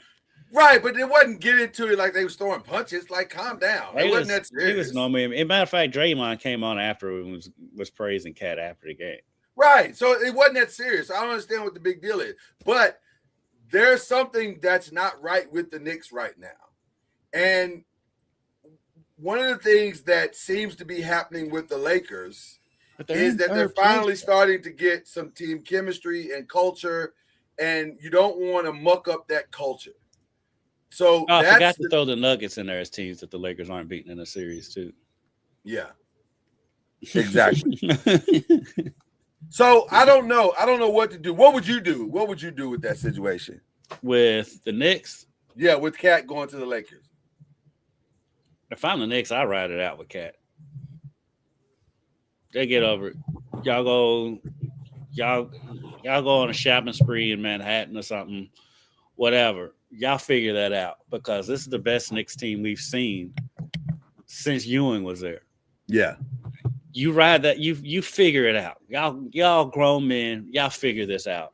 Because you're not going to get, especially this season, they have all of that going on, and they're still in third place, a game and a half out of second in the conference. And it's not been good the last 10 games, but that doesn't mean it can't turn around. But they won by 100 last night.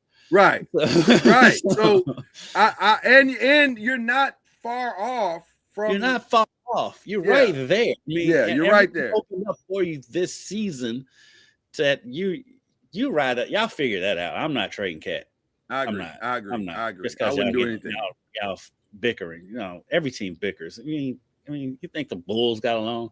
No. You look at Mike and Scotty act now. Right. Clearly, they didn't get along. Obviously, Scotty's a crazy person. So let's go through some of these names. I think Kuminga should pack. I think that's over. Kuminga's gone. Yeah.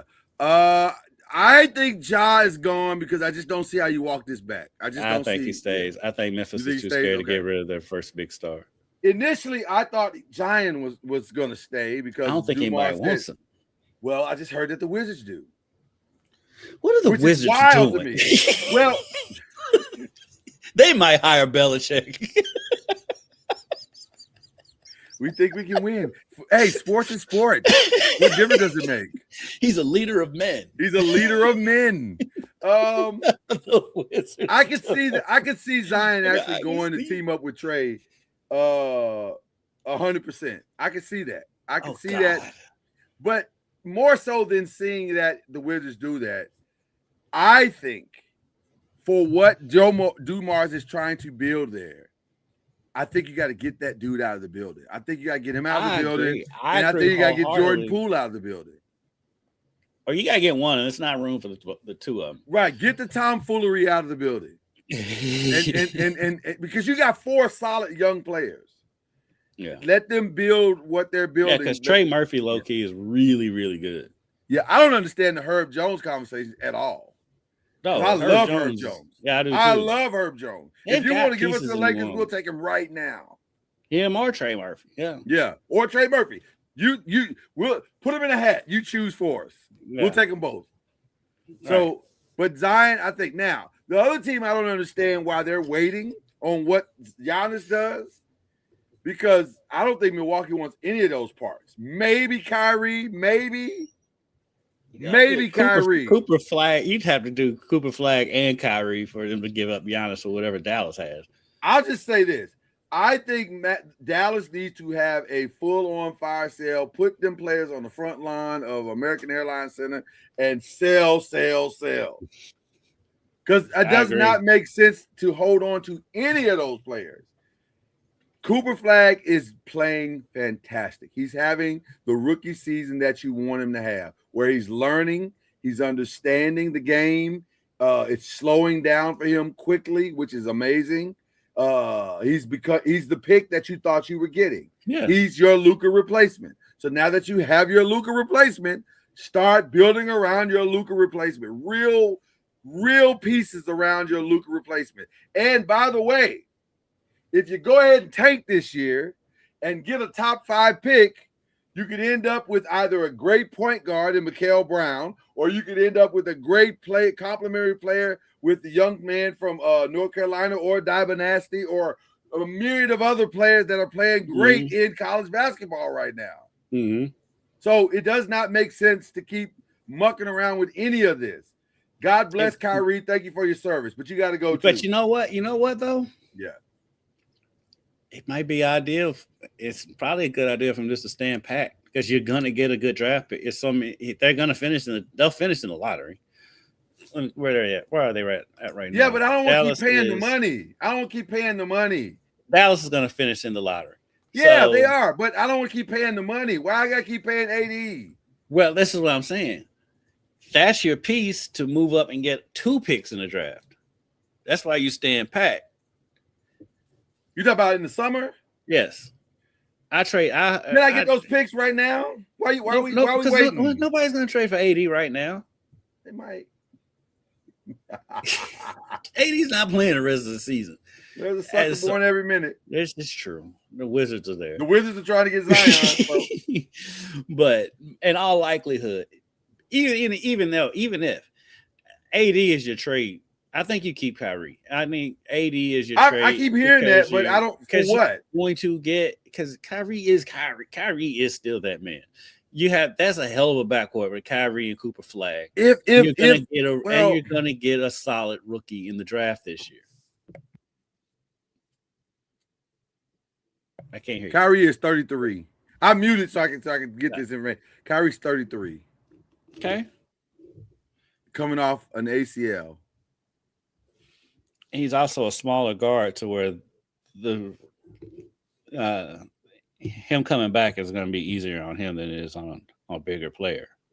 I love Kyrie. Let me be very clear about what I'm about to say. I love Kyrie. I think Kyrie is one of the most amazing guards in the history of NBA basketball. I don't know if I want to pay that much to a 33-year-old guard. And also, isn't he already under contract? You don't think he is. But what I would love to see Kyrie be able to do at 33, I love to see him go compete somewhere one last time. We're not going to compete for a title anytime soon. By the time we get ready to compete for a title, Kyrie might be 38. But if you're Kyrie, you leave that decision up to Kyrie. I know he loves Dallas. He loves Dallas. They love him. He's totally turned his reputation around in Dallas. You gotta love that. Love that. So I really do. And I think he grew up a lot in Dallas. He did. And so that's another reason why I'm like, they're not gonna let Kyrie. I don't think Kyrie's gonna ever leave Dallas, if I'm being honest with you. I'm talking about from a lifestyle perspective. I think he's staying. Oh yeah, he'll retire. Even if he plays with another team, he'll probably retire in Dallas. He'll retire in Dallas. Yeah. Stay in Dallas. Seems like a virtual lock now. Pack your bags, Michael Porter Jr. He's gonna end up on somebody's contender. He's gonna be on nowhere yet. Yeah. Maybe Golden. I know Golden State was talking about him before Jimmy Butler got hurt. Makes I don't sense. Know if they have. It makes sense. I don't know if they got now. Maybe they'll do a Jonathan Kuminga thing. They can finagle him out of there that way. But say hypothetically, say you had the choice if you're Golden State between DeMar DeRozan or Michael Porter Jr. Michael Porter Jr. 100%. Michael Porter Jr. I got more versatility with Michael Porter Jr. from an offensive side of the ball. I know I'm giving up a lot on defense because he's not the greatest. And the injury and the back. And then there's the back part. Yeah.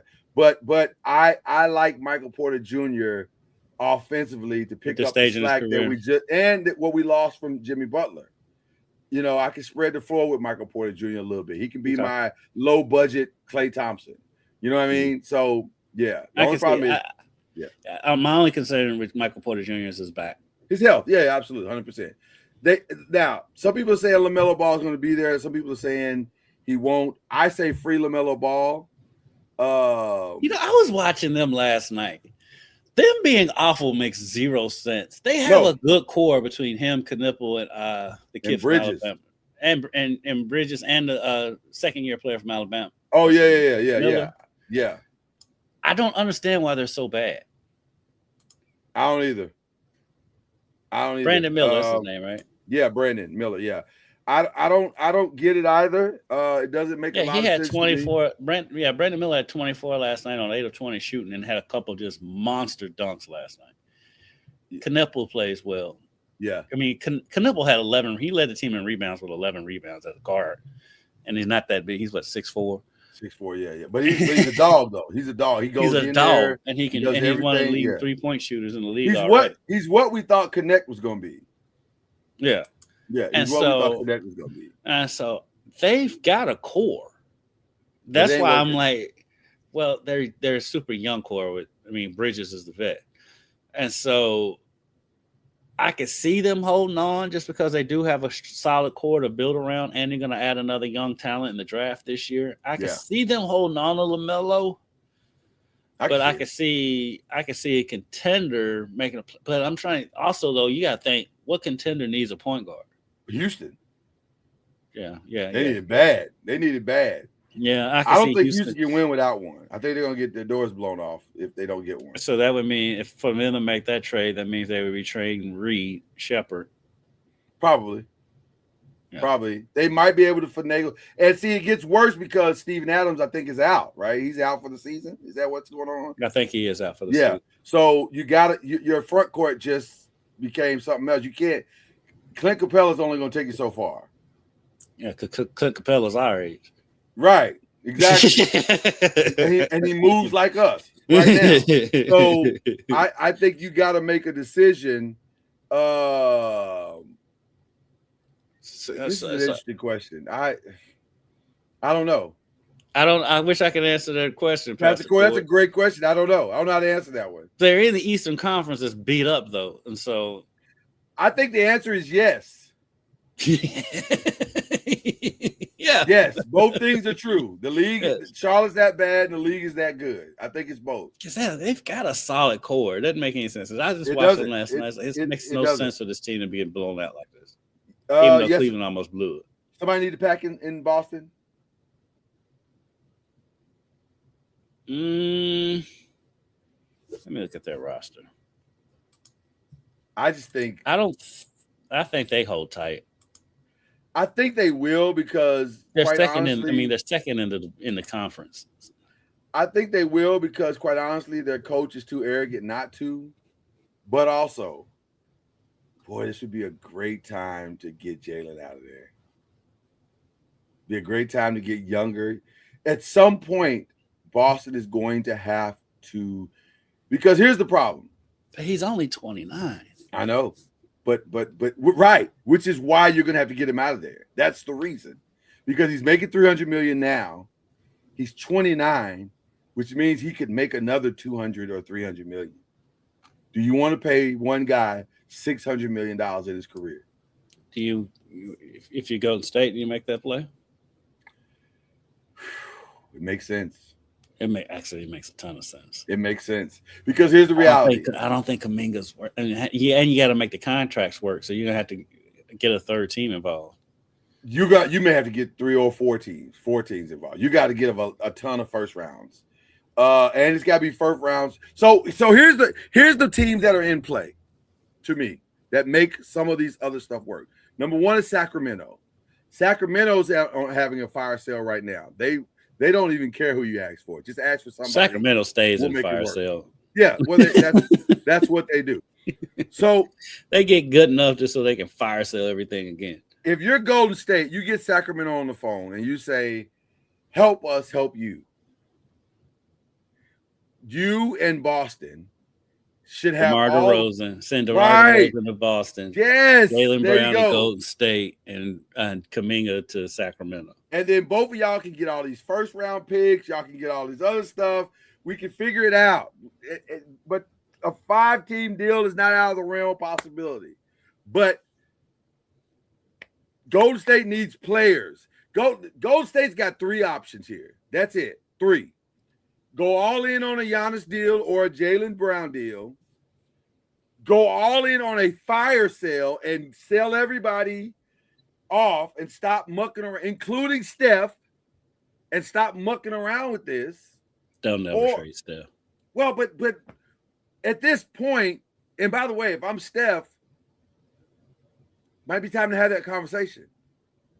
Because if you're not going all in this summer, if you're not going all in right now, I can't keep staying here. I'm 37. I'm 37, about to be 38 in March.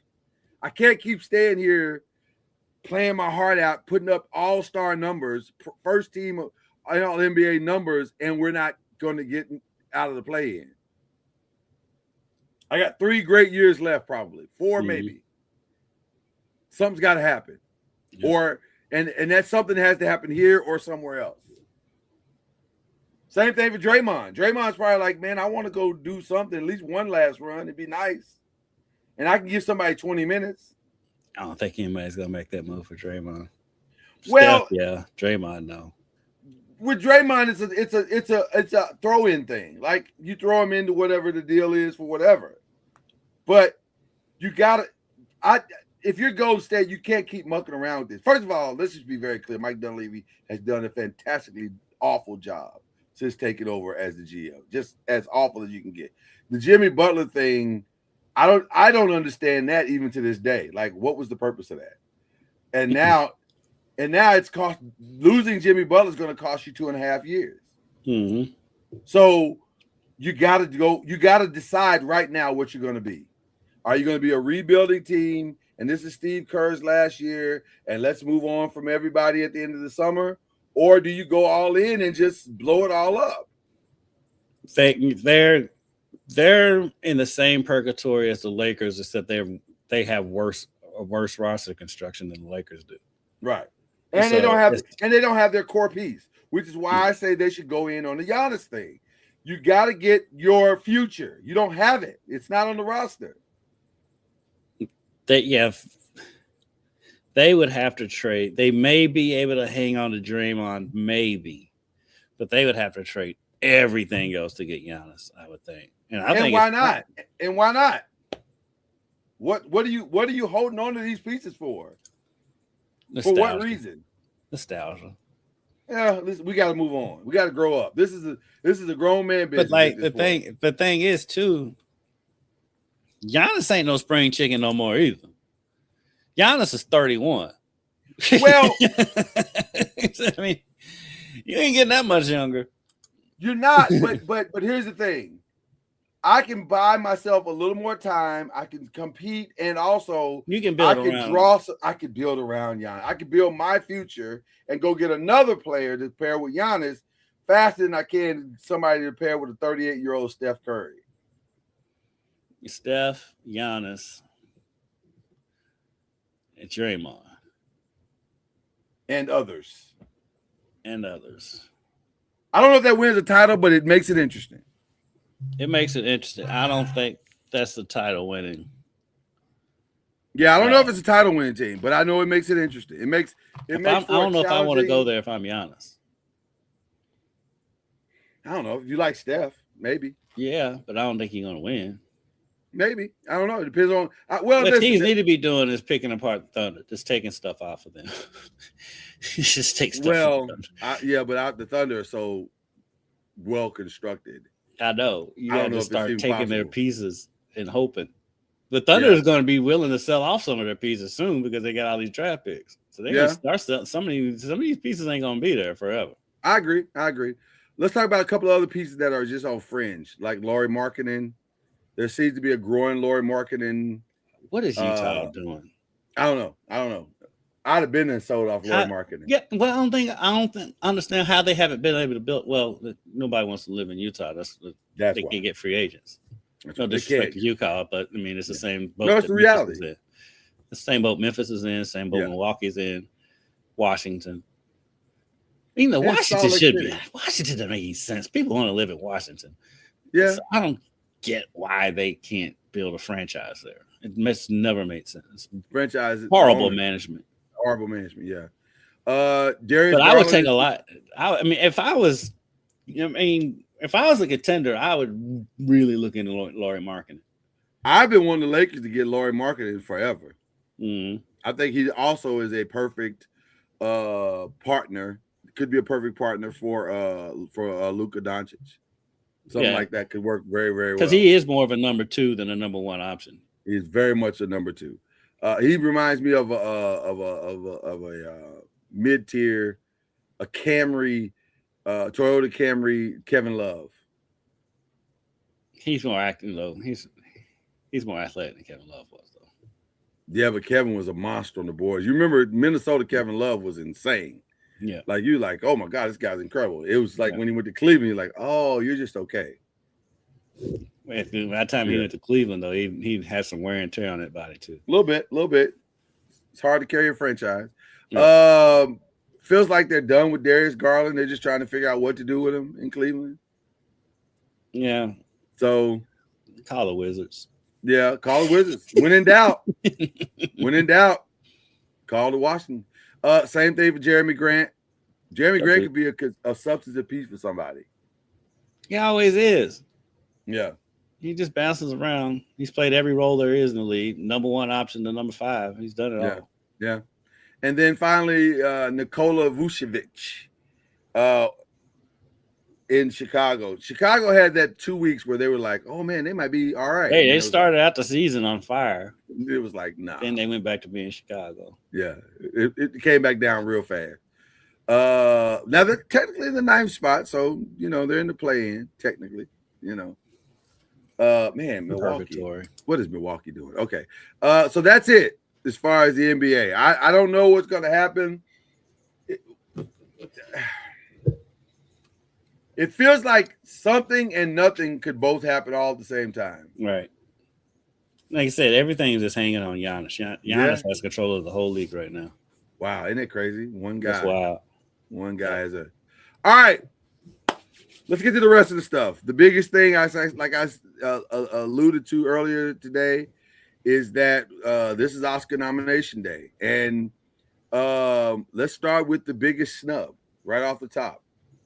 The Rock did not get the Oscar nomination for The Smashing Machine. I saw The Smashing Machine. My thoughts were he was very, very good. In fact, he was by far the best thing about the movie. But also, I heard the movie wasn't that good, though. I was going to say, but also, I understand why he didn't get the nomination. I think he rose above what essentially was just an okay movie. It was just an okay movie.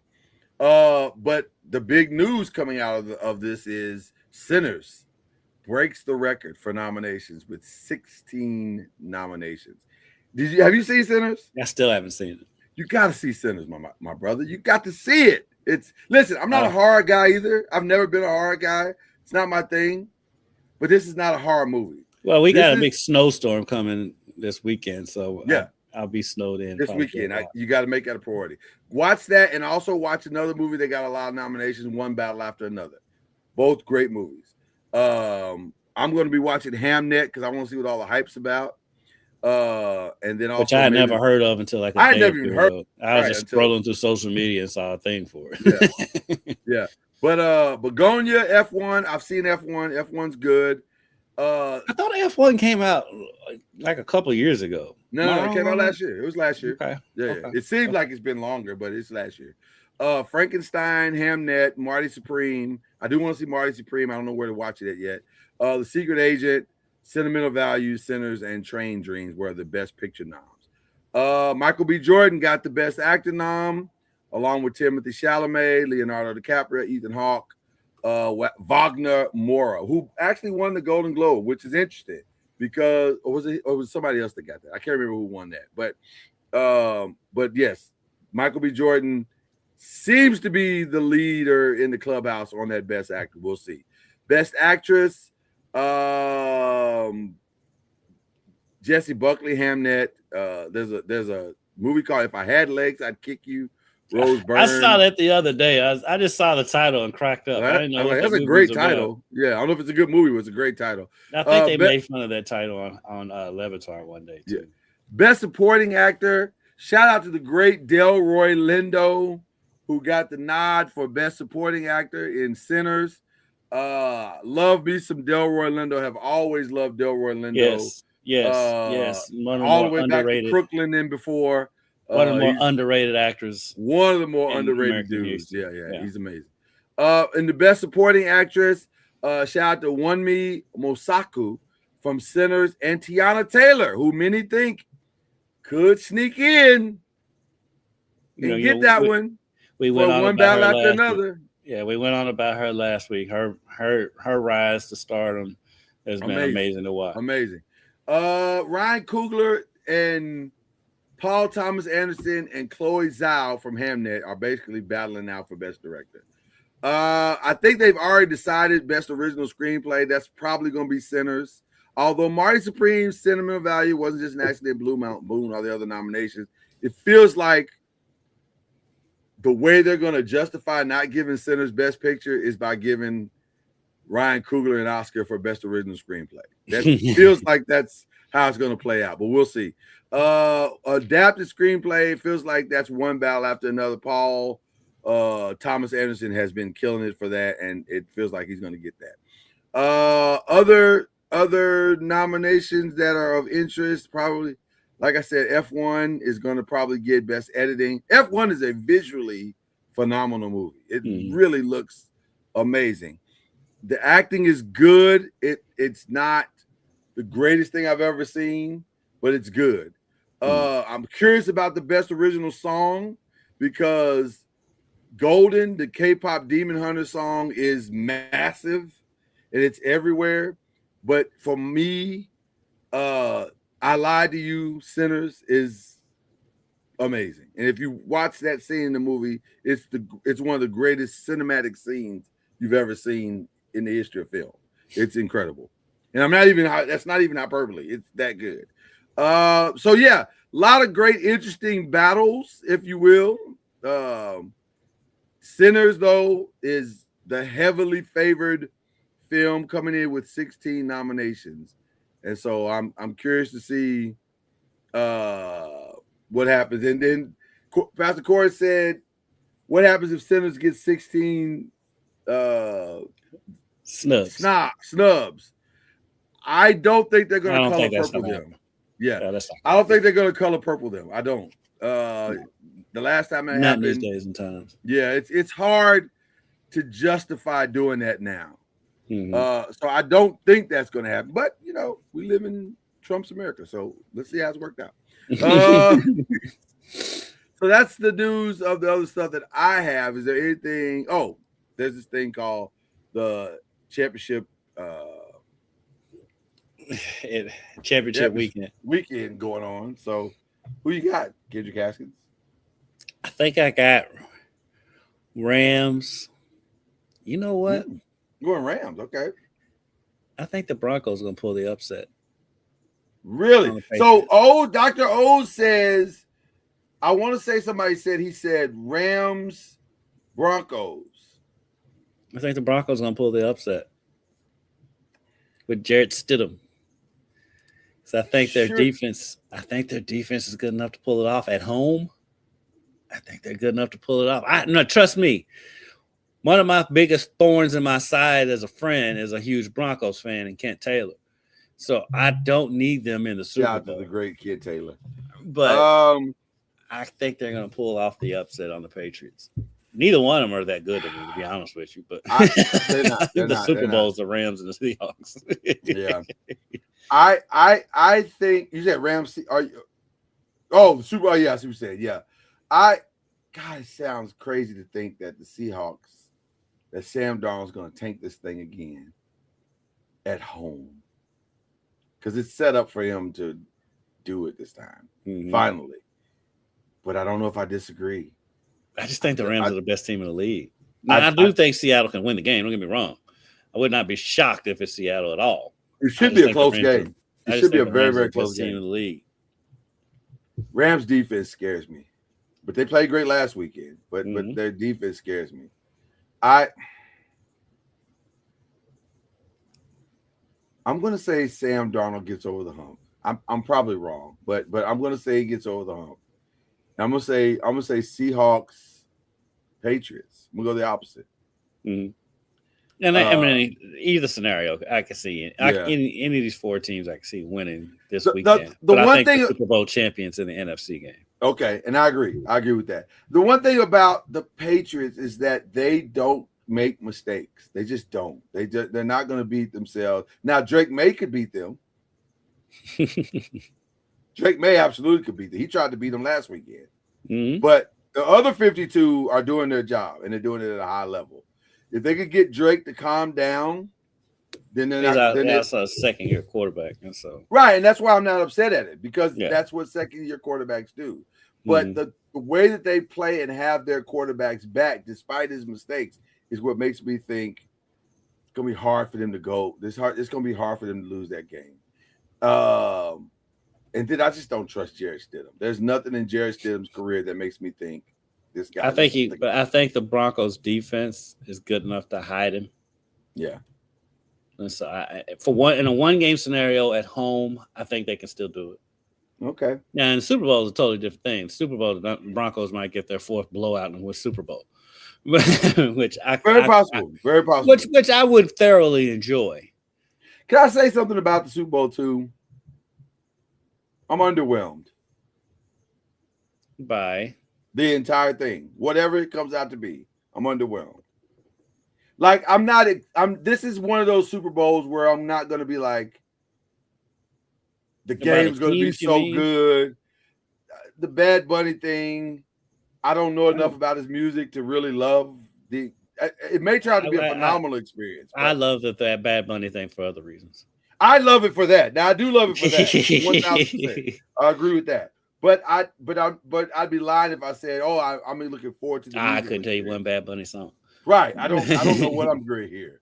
But Bad Bunny's interesting to me, so we'll see what happens. But I'm not overwhelmed by any of this. Not like I was last year with Kendrick, but that's a whole other conversation. That's also a different thing. Yeah. So one more thing from the other stuff. Yeah. The Bills owner proved why owners do not need to get in front of microphones. Oh my God. It's in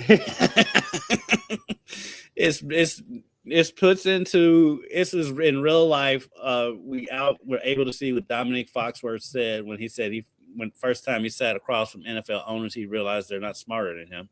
They're not. No. Let me say this. Rich and successful does not equate intelligence. Prior to this interview, I used to think your owner was the most egregious owner I'd ever heard. But the Bills owner was like, hold this margarita. I'm starting to think that all the owners are like Jerry Jones. Just Jerry Jones likes the camera. He was so bad. Like beyond.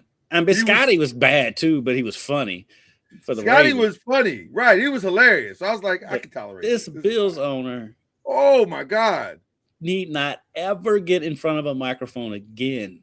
It's like it was like watching a train wreck that you can't take your eyes off of. Because here's the problem. It's not even a train wreck for real. It's just a train that could stop but won't. Yeah, and matter of fact, he wrecks it, then backs up, and then wrecks into another train. It was like, I don't think it's wrecked enough. Let's see. And by the way, Keon Coleman, like, fam, you got to stop. You got to stop, yo. You got to stop. You remember our last segment, pack your bags. Yeah, I would have been mad at the GM if he'd have stood up right in the middle of that press conference and straight Dave Chappelle show smacked him in the face. Like, just the thing was, he was doing all the stupid stuff he was saying was to protect him, so he wasn't going to say anything. But that's what made it so bad, because every time you protected him, you made it 15 times worse. Especially, first of all, fam, do you not know that everything that you're doing in life these days is being recorded by somebody?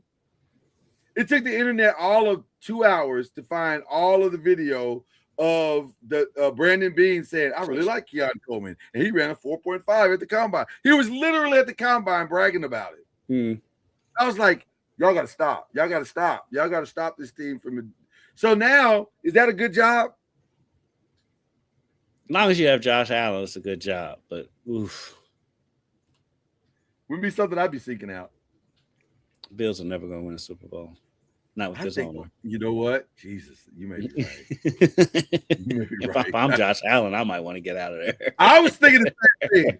After that press conference, if I'm Josh Allen, I might be holding my own press conference. Like, hey. I am a free agent. Please come get me. Free Josh Allen. Well, you can't say it that way, Kendrick. You can't say because you just have a big ass contract. You can't. You just have to get up there and support your owner, but you do it this way. Let me.